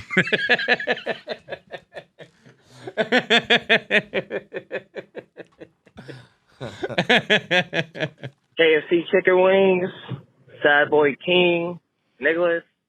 I have a predicament I need to run through you guys because I need your expert opinion. So, my boss, who is a very eccentric, loud, sometimes obnoxious person, he'll come to me. He also works construction. I'm just going to leave that one there for you guys' imagination. Kind of piece this one together. He comes to me and he continuously tells me how I should be banging his daughter, who is relatively my age. She's only about 3 years younger than me. And he's like, always bringing up, dude, I understand, like, you guys are the same person, you guys would mix well, and it's just like, pussy, bro. And this kind of makes me feel uncomfortable. So plot twist, I'm actually coming back from her house, like, right now. We've been hooking up, like, here and there, like, kind of in the shadows, like, no, not letting anyone know because of all the humiliation that we've received from them, and we just don't want to deal with that noise. That, and, you know, I just don't know how mixing that with my professional life goes with my dating life. So my question is this something I keep poking at, or do I just drop it and, you know, just So no longer do you do fuck it? your daughter's boss, your daughter's boss? But he's, you know, he's encouraging you to do so. That's That's I mean, that does change things. Ordinarily, if it's just like, hey, should I fuck my daughter's boss? I would Boss's be daughter. my daughter. Yeah, my boss's daughter. I'm struggling. I would stay away. I probably would stay away. Period. By the way, but it does change things that like. I think it makes it worse. Why? So? How's that? I don't know, man. If someone's into me, I'm not into it, and if someone's dad's into me, I'm into it even less. I think It is a little. that weird to sounds be a little like- aggressive. Like if they like me, I don't want it. I only like it when they don't like me. But just like an outward showing of affection doesn't do it for me.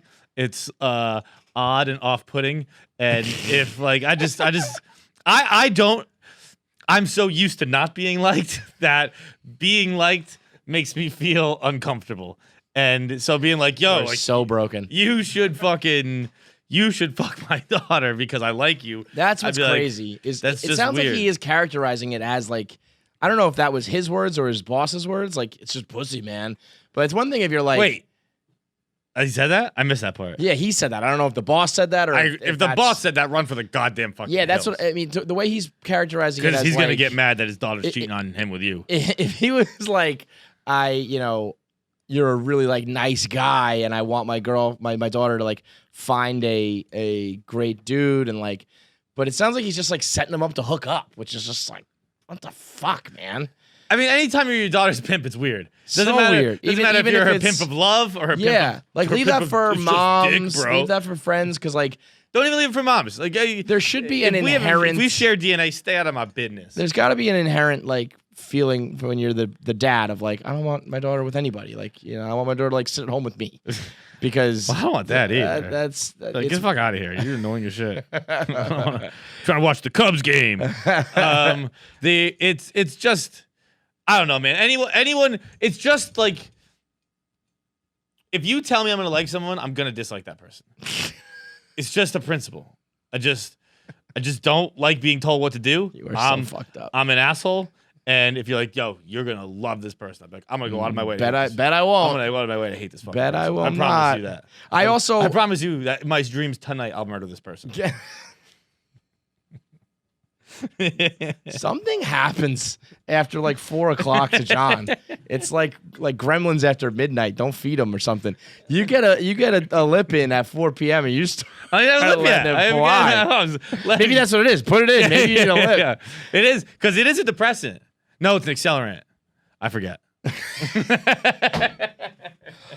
Yeah, it was a tragedy. Could you repeat the question? You are on another one. I think the problem with getting set up is that it never. It's like this guy is like, yeah, like, you know, you guys will work out and or like you guys will get along, and it's like, but if we don't, you like me right now, but when we like have to break up or when your daughter's heartbroken over me, you're not gonna like me, and you're not gonna be like, hey, like that's just what happens. The inherent like dad in you is gonna be like, fuck you, Right. You know. So even if you think it's a good idea now, I know where this could potentially go, and will probably go, and then we're fucked. And it's too much pressure to put on the person setting you up. Yeah. I'm like now I got because like Now I I can't break up with her. I can't fucking Right. I do can't be anything. honest. I can't be real. Right, Like, hey, we everything's fucking tried it. It different didn't now. work, but you're gonna be mad at me. Or my job is fucked. It's just fuck hoes on dating apps. Whatever. I have a not a comparable situation, but I have a situation right now where a friend is dating a family member, and I've told both of them exclusively, or Stay seeing the a family fuck member. away from me. I've told them both exclusively. I don't give a fuck what happens. I'm still gonna be friends with both of you. I don't give a fuck if you go on Yeah. your way and murder that person's family. Right. You That's came it. into this, my friends. Right. Whatever you two do to each other, none of my fucking And business. you can't be mad at me for talking to him or her or still seeing them or That's whatever. what's happening. Yep. And if I guess if you tell the dad tells them that, well, then you got a little different story. If you're like, I don't care what happens. He's my good employee. You're my daughter. I guess. But I also sometimes I just think it's like, well, you in your head have concocted how this is going to go. What if your daughter? It's like, oh, hey, it didn't work out. All right, whatever. He's still my employee. What if your daughter comes to you weeping and is like, he's such an asshole because blah blah blah blah. It's like, well, I didn't know you were going to do that, or I didn't think she was going to cry like that, so now I can't. It's just not. You can't predict the future, so don't fuck with it. You also can't do it with professionals, Right. Professional relationships, like Yeah. professional me, Right? Yeah. personal me, quite different. Very different. And also the professional you doesn't have enough of like that. You're talking about a family member and a friend. These are people that you have love for. It's like we're just a boss and an employee. Also, it seems like we're talking a foreman and a construction worker. Yeah. And also the way he I don't characterized that was like maybe like, he's into some fucking dirty shit. Like I work in construction, I move rocks. So now it sounds like you're fucking with some guy who's like mob related or something. I'll just leave that there. If you're ever saying like, so this guy set me up with his daughter, anyway, he does this, I'll just leave that there. Not a good sign. Not interested. Even if he just does straight construction, an angry Not good. fella. Yeah, with like hammers and stuff. In my experience, angry people, they get up early in the morning. Got to be in a bad They're mood. drinking, they got hammers and tools, they'll beat you up. They got rough hands. Anyone who gets up before 5 a.m., don't ever date their daughter. It's a good because first of all, they're angry. Mm-hmm. Gonna be pissed all the time. Second of all, if you ever sleep over their house or something They're like that, up when you're coming home. they're fucking hitting you with that, oh, look who's just getting up shit. Oh, Half day or whatever. I've been up all day. I already mowed the lawn and worked out and fucking read the paper because I'm archaic and I fucking talk like this. I went out to the fucking market. I did all these chores. Like, all right, well, you're gonna take a nap at noon, you motherfucker. I'm gonna be up. I'll be still at work. Be up fucking your daughter till 3 a.m. Yeah, you'll be banging his daughter out while he wakes up for the morning. Come on. I mean, look how long this conversation we just had about it is. See how complicated that is? Just go find someone else. Find someone else. Fuck off. All right, let's get into our interview today. It's featuring Iliza Shlesinger. She's back promoting her tour. She's out here on the road doing like the drive-ins. And, she's on top of the game right now. So Eliza's back at it. It's brought to you by Sad Boy Season. The hoodies are out, T-shirts, the whole nine. We've got the official Sad Boy Season. We've got, Drunk on Solitude. Drunk on Solitude's a sick one. Drunk on Solitude's great. If I had to order my favorite three, and we have many more coming, but if I had to order my favorite three right now, it's 1, Sad Boy Season Original, 2, Drunk on Solitude, 3, Dark Bar, Dark Liquor. Dark Bar, Dark Liquor is great. And all sketches brought to you by, yours truly, John Feidelberg, the artiste. You can have an original John Henry doodle. And one day when he's dead, that's going to be like your Van Gogh. You should kill yourself now. Okay. And then we'll sell a bunch of these. Yeah. Then you have to give him a reason. But that, Van Gogh's dead, and all of a sudden he's like the best artist of all time. When John's dead, and you can be like, this is his sketch. I probably got the original laying around somewhere on his desk. Yeah, you right? do actually. Yeah, right? The it's actual. it's definitely on my desk somewhere. If we should like frame that. Do you have that? I'm pretty sure I do. And if not, just draw another one. We'll pretend. Just get a napkin out, draw it on the back of a receipt, and say, "Hey, inspiration struck me at the bar that one night." We'll come up with a whole fucking story. We'll frame it, and when you're dead, I'll sell that too. I'm gonna profit the fuck off your death. So you should.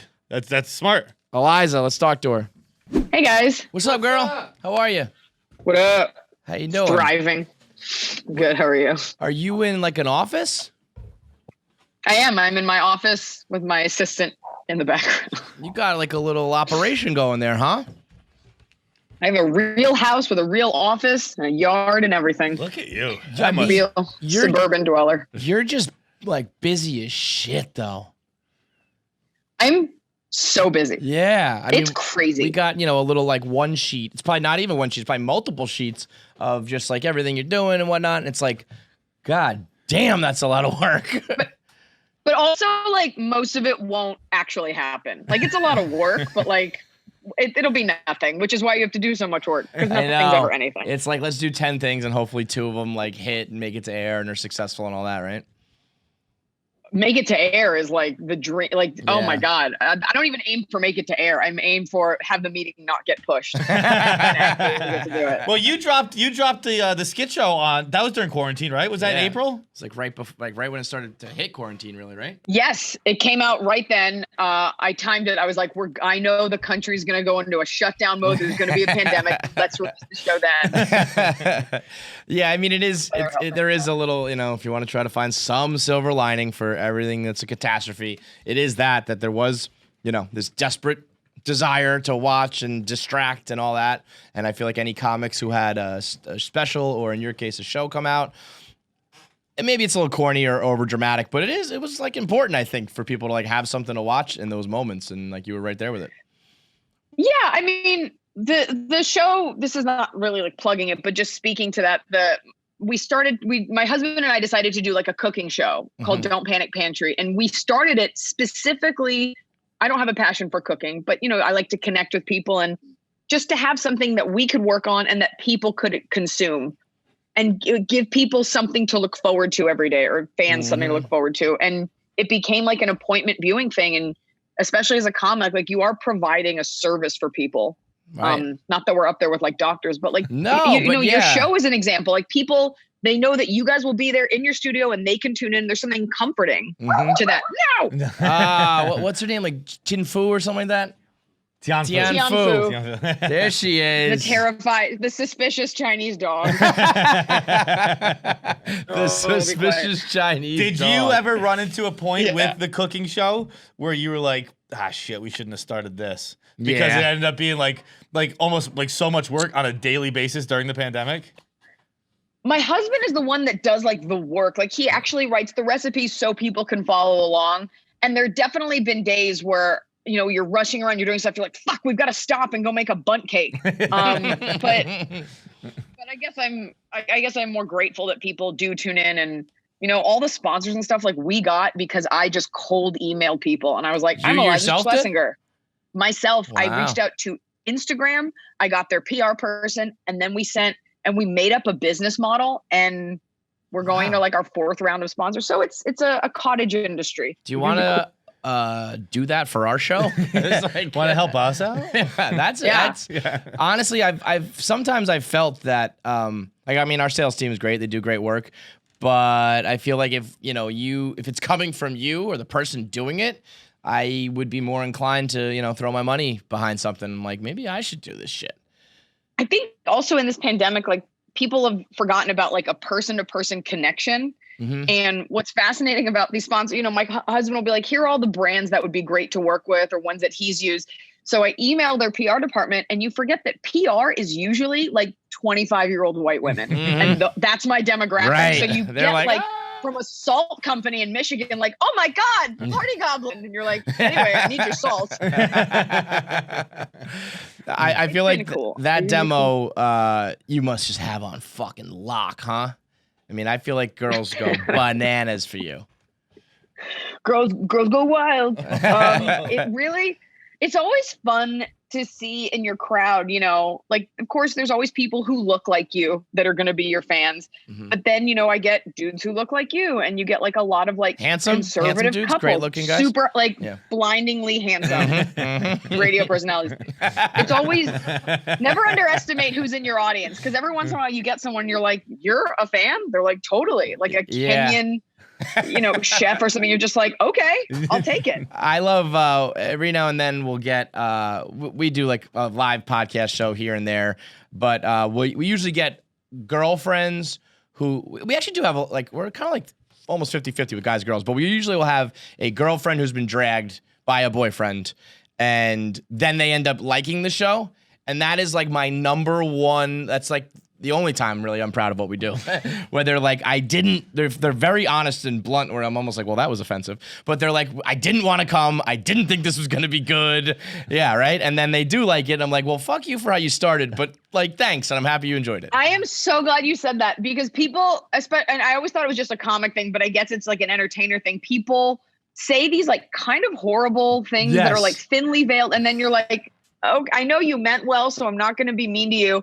I get all the time, like, my girlfriend made me. I Yeah. have made me watch your special. I'm like, was it that difficult? Like beyond like the first 3 seconds? And he's like, and then I became a fan. And I'm like, let's try to remove the whole forceful part about it from the conversation. Right. She tied me up. She pinned my eyeballs open and forced me to watch. It was like Clockwork Orange, but hey, now I'm a fan. It's like getting like I'd seen you online. Like I didn't expect you to be like tall. Yeah. Or that's what I get. I get people say they didn't expect me to be tall from listening to the podcast. And like, is my self-confidence that low in my voice that you're like, whoa, this guy's kind of tall? I figured you were like a little person, dude. Like this guy sounds sad and short. That's what I listen for. But to answer your question, yes, John. Yeah, you do. Yeah. You sound really short. I always get the opposite. People are always when they meet me in person, they're always disappointed that I'm not as tall as I seem on TV, which is 3 inches. They always think I'll be taller. What is that? It's such a weird. The height thing. It's funny to hear that it happens to you too. We get that a lot at Barstool. Maybe it's because a guy thing. I don't know. People always, maybe a macho thing or whatever. We have a bizarrely tall company where like many guys are like 6'2" and up, but people are always really like it's like a fixation of Barstool fans. Who's tall? Who's not? Who's taller than who? But that's how the world is now with like Tinder. Like, if you're not over 6 feet, don't swipe right or whatever it is. Well, I also don't understand, like, these girls, like, did you grow up in the Netherlands where, like, the average guy is, like, 8 feet tall? Like, where do you get off? Like, you're a fry cook. Like, where do you get off making all these demands for what? Like, he's got to treat me like a princess, and he's got to have one blue eye, one brown eye, like a husky. Like, what about you? Like, of course, everybody wants to feel protection, and that's where that comes from genetically. I also think listen to someone, especially at a place like Barstool that's very macho and there's a lot of alphas and there's a lot of sports talk, you associate it with athletes. So you're like, these dudes also must be athletes and athletically achieved. We did this. We did a video probably like almost 10 years ago now when it was just like a handful of us. And we did the NFL Combine, which is like you do like the sprints and the drills. I know what a combine is. Yeah. Okay. I don't know what the fuck. It's a weird word. What I does that actually even don't know mean? what a combine is. So fuck you. What's a combine? I only Tell know me. it in the context of the NFL draft. There's 2 kinds of combines. There's the NFL one, which is like secretly racist, and then there's like the farm equipment, which is also a combine. All right. Well, I didn't know that. Anyway, I mean, I'm horrendous. I'm like the least athletic person in the world. My body is broken, and so I couldn't run sprints fast, and it like literally definitely impacted my career. Where people were like, prior to that, they were like reading my shit and liking it and laughing and kind of listening to like my sports takes and criticisms at times. And then they were like, you can't run around those cones. So like, I'm not reading what you have to say. I'm like, what the fuck, man? Like, I'm not an actual NFL player. It shouldn't really matter, but it did. I expect my critics to be excellent at the thing that they criticize because all comedy critics are great stand-ups. Like, right. What the fuck are you talking about? It would be that exact same thing. If someone got on stage and bombed and it's like, well, now you can't even talk about the genre at all anymore. But I guess that's, how it goes, right? How this has affected you. But I would also be willing to bet it's not everyone. It was like 3 people who said he can't run around cones. And you're like, because it hurts. It is like, the way, right? Mm-hmm. We literally had this conversation like 10 minutes ago, Eliza. Yep. It was like, okay. Really had that almost the exact same thing. Like, it's not a lot of people, but it significantly impacts you. The analogy I always use with it is when you're plugging in a USB cord and everyone's always like, I never get it right the first try. You get it right 50% of the time. You just remember the wrong times more. Always remember the bad. You always remember the bad. Growing up, so my parents were divorced, and I remember telling my mom one time, I was like, Dad always gets an amazing parking spot.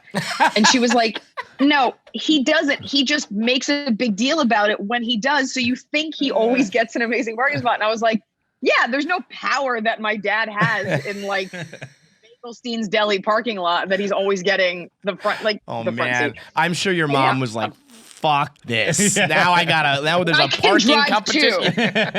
I get good parking. Mommy gets good parking too. Watch this. And so as a result of it, I'm an excellent driver. Like I am an offensive driver. I really think I could do precision driving. I'm always talking about what a good driver I am. And because of it, like a little bit of a mental game, I've independently had people in my life say to me, well, because you're a great driver. And like, there's no reason. But I talk about it. We got a guy here who just runs around telling people that other people say he looks like Dave Franco, is it? Dave, yeah. Yeah. So he just says, yeah, a lot of people tell me that. And nobody has ever said it except for him. And it's starting to work. He's like incepting our brain. Like, yeah, you look like Dave Franco, dude.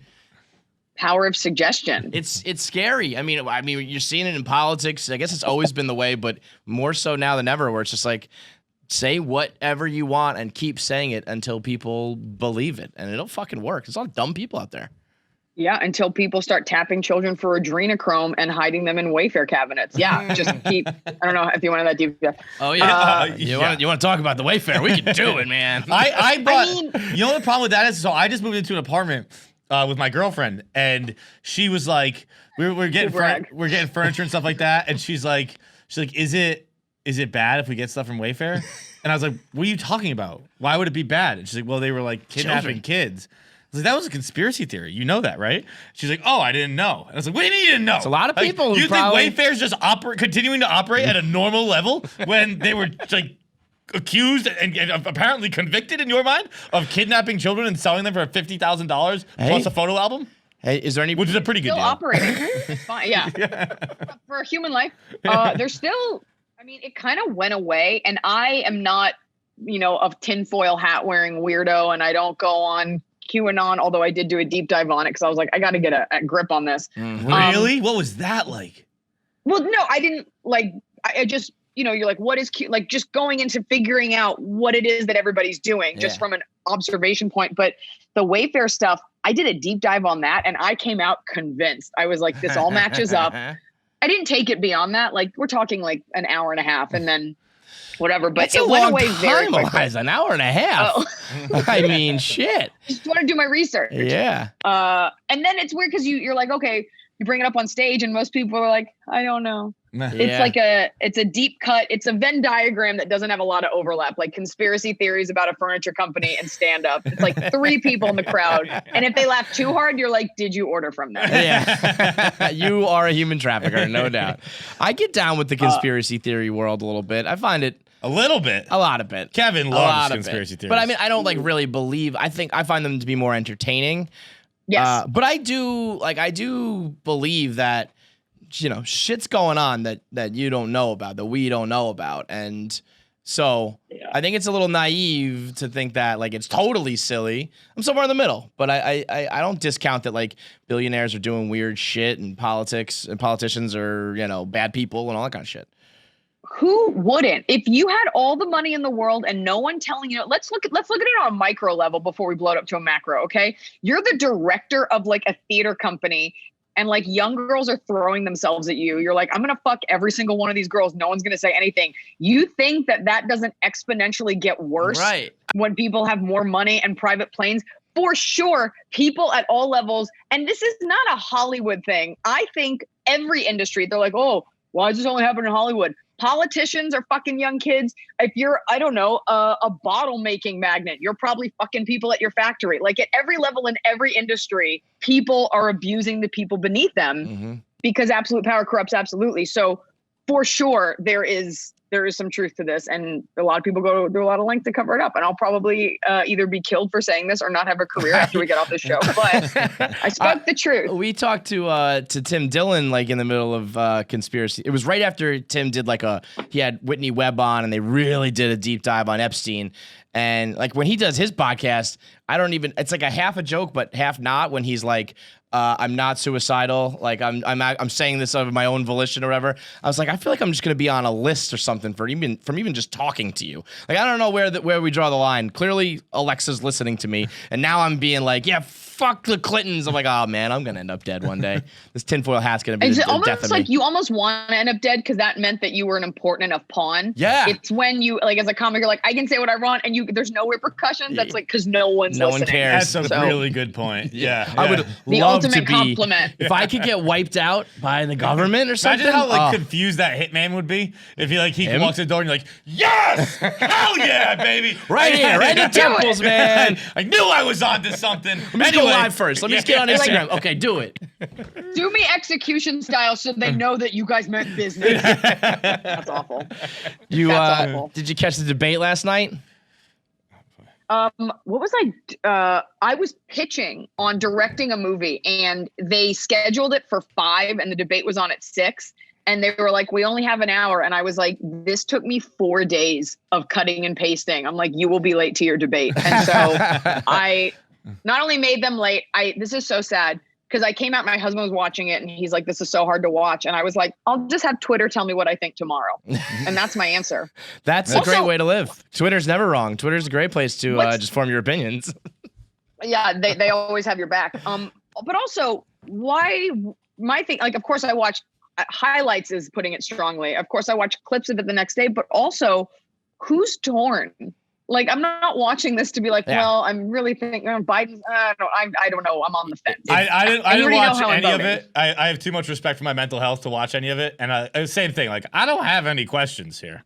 There's no questions. There's nothing going into this. I'm like, I might be swayed here. No, it's all just like confirming what you already want to hear and listening for what you want to hear. I didn't want to hear it. any of it. Yeah, Nope. it was bad. I had no questions, only complaints. I turned on my phone this morning while I was brushing my teeth. I'll be like, I'll catch a couple clips. And the first thing I see is Joe Biden being like, will you shut up, man? And I was like, and we're good. Yeah. The only thing you needed to see last night was Jake Tapper afterwards. Being like, that what was his quote? He said it was a hot mess inside a dumpster fire inside a train wreck. And then the girl after him was like, it was a shit show. Like, I'm gonna say it. I did see Jake Tapper saying that, and the comic in me was like, those are hacky references. Like, that's when he said up there. hot mess, I was like, oh god. No, that's up there with saying like, I almost threw up in my mouth. Like, these jokes are so trod upon. But in his world, in his CNN, Yeah. Do you like get jealous of that? Where you're like, fuck, if I was on CNN, like you would kill every time. I'd crush it. Like that's all Jake had to say, and he went viral. Where it's just like, just 3 again hacky, like overly used. Like we'd use like the dumpster fire image as a joke because it's so overly used on Twitter, and people were like, wow, look at him telling it like it is. Yep. Yeah, because those guys, normally have to be sort of conservative no matter how you vote and sort of reserved. And that's because they're these like authorities. So every once in a while when you get that, or when you get any of them like dabbing or like whatever, you're like, oh, it's like seeing your teacher outside of school. You're like, that's weird. You're wearing like jeans. Wow. When I was a kid, I saw my principal at my beach, and he was in a thong bikini. What? The motherfucker was like 80 years old, and I never respected him ever again. I told him as much. I told him to his face. I was in 2nd grade. I was like, you wear a thong bikini, that's disgusting. What? Yeah.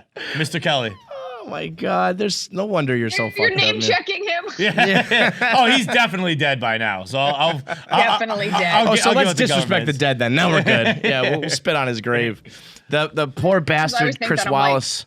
He the debater, the moderator last night. I mean, he never had a shot to begin with, but also really didn't even try. Didn't or he tried. He just completely failed. But there was so much buzz earlier this month about your boy Joe Rogan ever being the debate moderator. He's a guy you've gone on with a couple times. What do you think Joe would be like as a moderator? Well, I think, I wonder, I mean, I don't know, and I'm sure you could ask him, but as a comic, you have this bullshit meter. As a moderator, you have to kind of be impartial, even though of course you're not. And so I just wonder, he's incredibly intelligent.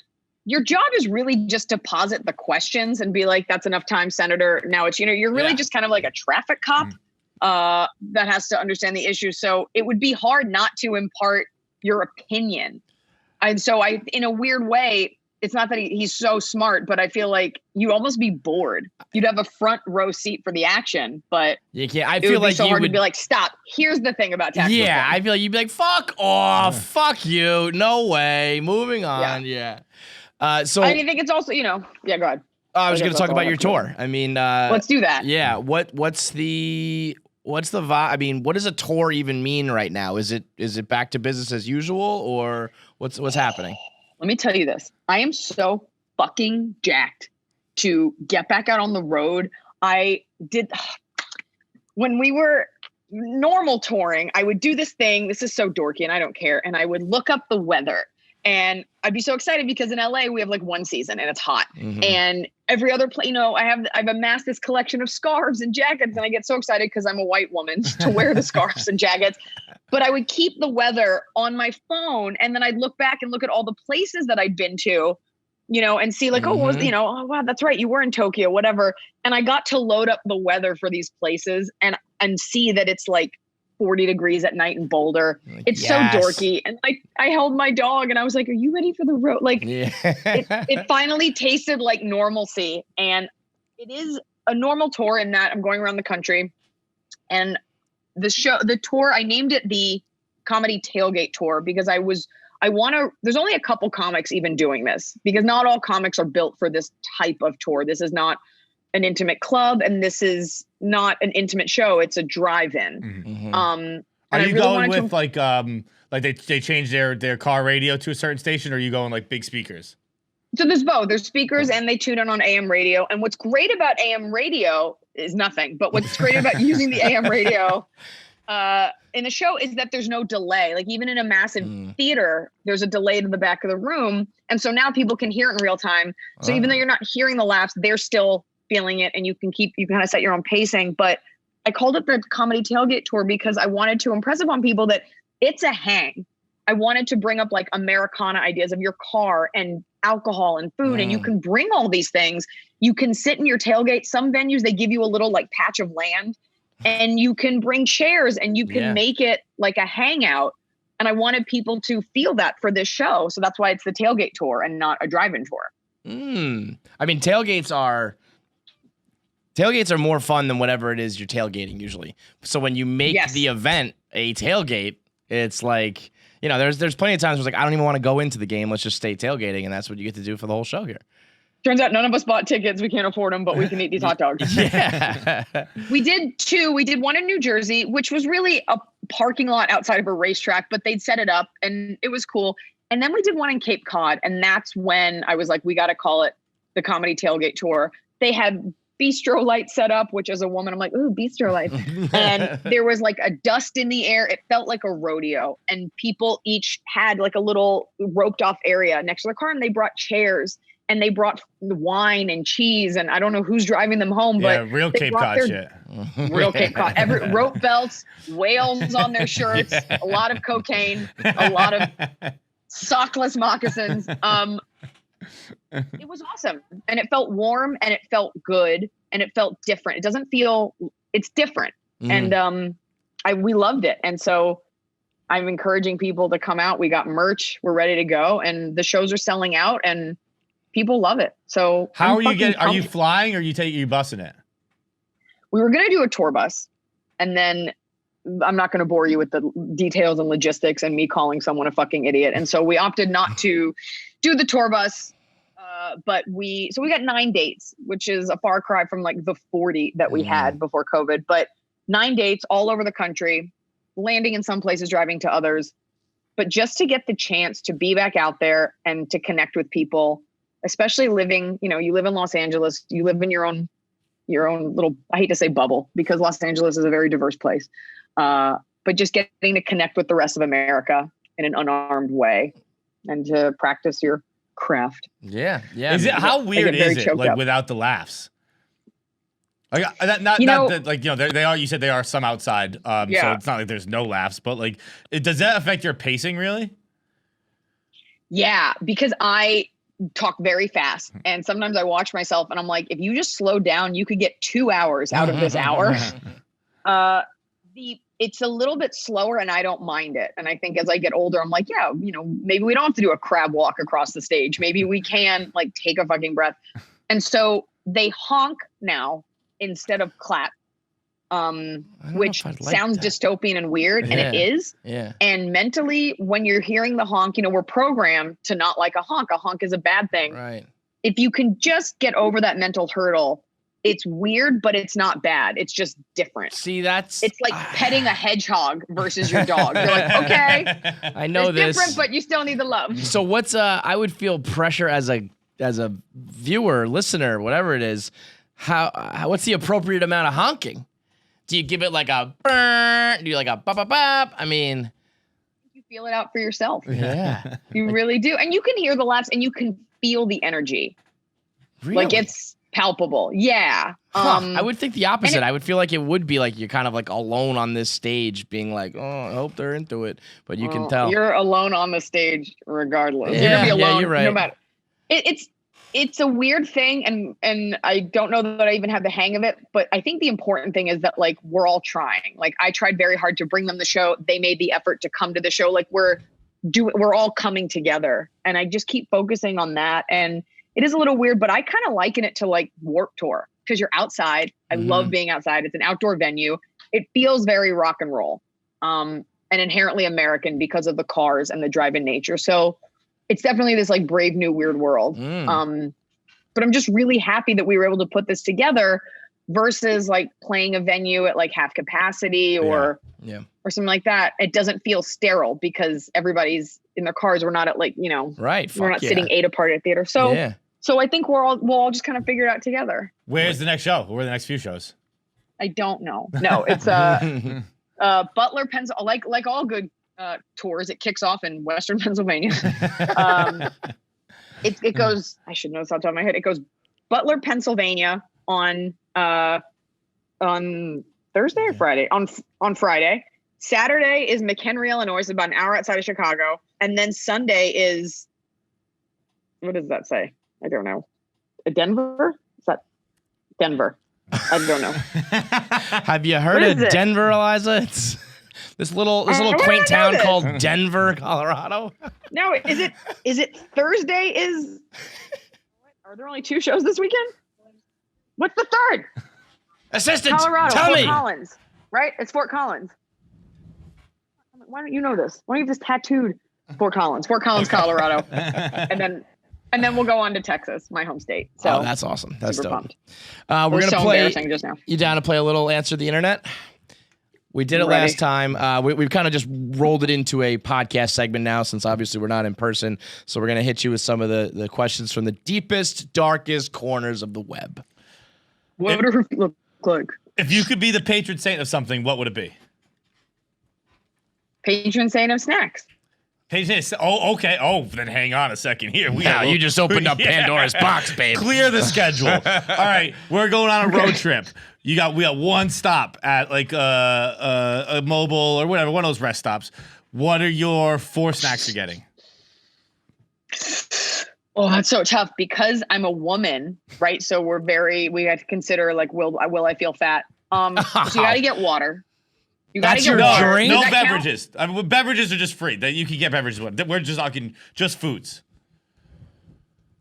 Far into the trip. How long is the road trip? Where are we? Okay, we are going from Fort Boston, Collins, Denver. Boston to DC. So it's about a 6-hour drive, and we are just getting to Connecticut. So you're early in, but you're about to hit like the meat of the trip. Yeah. Okay, that's 4. Okay, strawberry Twizzlers. Boo. That's enough minus. You got to get out of the car. Strawberry Twizzlers. Can I get some sort of sandwich? Sure. Some sort of turkey sandwich. Okay, turkey sandwich and You licorice. guys want me to say like Gardettos and fucking Fire Hot? I want you to say Tacky whatever Cheeto. you want to me to say say. garbage. I would like something better Sour than Patch licorice, Kids? but Sour Patch Kids. So Okay, now we're cooking. Go. Now we're cooking with gas. Sour Patch Kids. Maybe a 7-Eleven hot dog. What?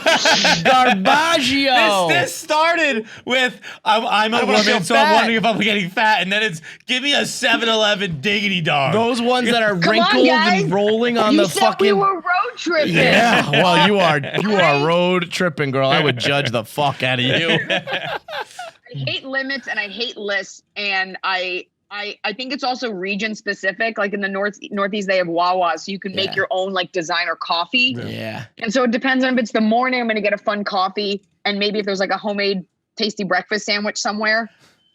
So I'm sorry. Now you're sticking to the hot dog. No, you're going to the hot You dog. get the That's hot dog. it. You get the. All right. How's this? 7-Eleven hot dog, and it was so fucking hot in New Jersey when we were playing there. you know when you're so thirsty, water won't even do it? I got a Slurpee and I drank the whole thing and I don't care. So a cherry, Coke, and blue Slurpee, Sour Patch Kids. And There then we go. maybe some like antacid. I always grab Tums. That's a good one. Got to. You could press 2 buttons, or there are 2 buttons. You can only press one. Button A, you instantly get $1 million. Button B, you have a 50-50 chance at $100 million. Which one do you push? Is there a mystery door? No mystery door. Just 2. No mystery door. Mystery, yeah, there's million? a mystery door. It's $0. Million in the bank or a 50-50 shot I got of mystery 100? door. Okay. Yeah, I go million because what are you gonna be a million? See, that's a stupid answer. Let me tell you Oh, why you're I dumb. disagree. I go. Let me tell you why. why you're dumb, though. I mean, we're talking about her specifically, right? Hold on, are you gonna explain to me what a combine is again, or is this gonna be like a different something else that I already know? are successful, and you're probably gonna make $1 million in like your next fucking tour. Give it a whirl. If I was destitute and had no future, I got to take the money in hand. But $1 million is not. I mean, that's a lot of money. But I feel like someone in your position, roll the dice for 100 because you're killing it. For sure, I hear that because it's like, well, I'm already existing just fine, so why not try to up it? But I took that as $1 million cash, so you're netting, so you're netting that $1 million. And in showbiz, you have to give away like 30% of your income to different people. So to actually for once get the number I was promised and not have to give any of it away, I feel would be very satisfying fiscally. So that's why I picked that. Okay.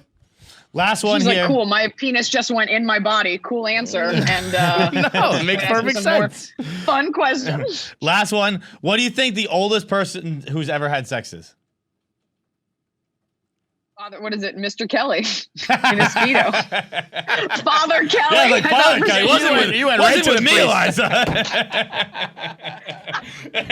No, what age do you think it is? Forget about the person. What age is the oldest person ever sex? Man, woman, whatever. Do you have the answer? No. No. How would you? Who takes a poll? I don't know the difference. I mean, your 80s and your 90s, I think it gets kind of nebulous. So I'd probably say someone that's like 95 because as a woman, you could receive sex. I don't know if you could get an erection as a man. Right. So also, what is sex, right? So Yeah. Well, when a We're man having loves sex a right now. woman, they We you have actually to love them? we had the porn star. I don't know if you've heard of her, Abella Danger, on the show one time, and she. No, I haven't heard of her. She's a famous porn star. I don't know. And her answer, she's like 23, I think. Her answer was 50. Oh, he's like, because that's so old. Yeah, I wanted to put a bullet in my And head. she's like, I don't know, Yeah. maybe like a 50-year-old man. I was like, why? God damn it. Abella. That was tough. Maybe that's why she hasn't crossed over into mainstream because she has no vision. She's very mainstream. That's why I figured you know her. You need to put some respect on her name, Yeah, Eliza. Bella's very Yeah. mainstream. Sorry, Bella. But check out the Eliza's Tailgate comedy tour. We're in Western Pennsylvania first, then we are in outside Chicago, and then we are in Fort Collins this weekend. Yeah, and then all next week we're in Texas. So, and then we got a bunch of other dates. So come check it out. My suspicious Chinese dog will be there, not allowing anyone to pet her. But we have Act Will Travel, so we're pumped, and we'll see you guys. All right. Well, thank you. Thank you so much. I'm sorry for mansplaining the combine. It's going to haunt me forever. Oh, I don't care. By the way, beyond the one line you said, I don't have anything else. I was just like, you said it, and I was like, oh, I can't wait to show up that I know what a combine is. I didn't get a chance. Thank Oh, you so well. much Anyway, for the thank time, you as guys. always. It's great. See Good you guys luck. next time. Thank you. Bye.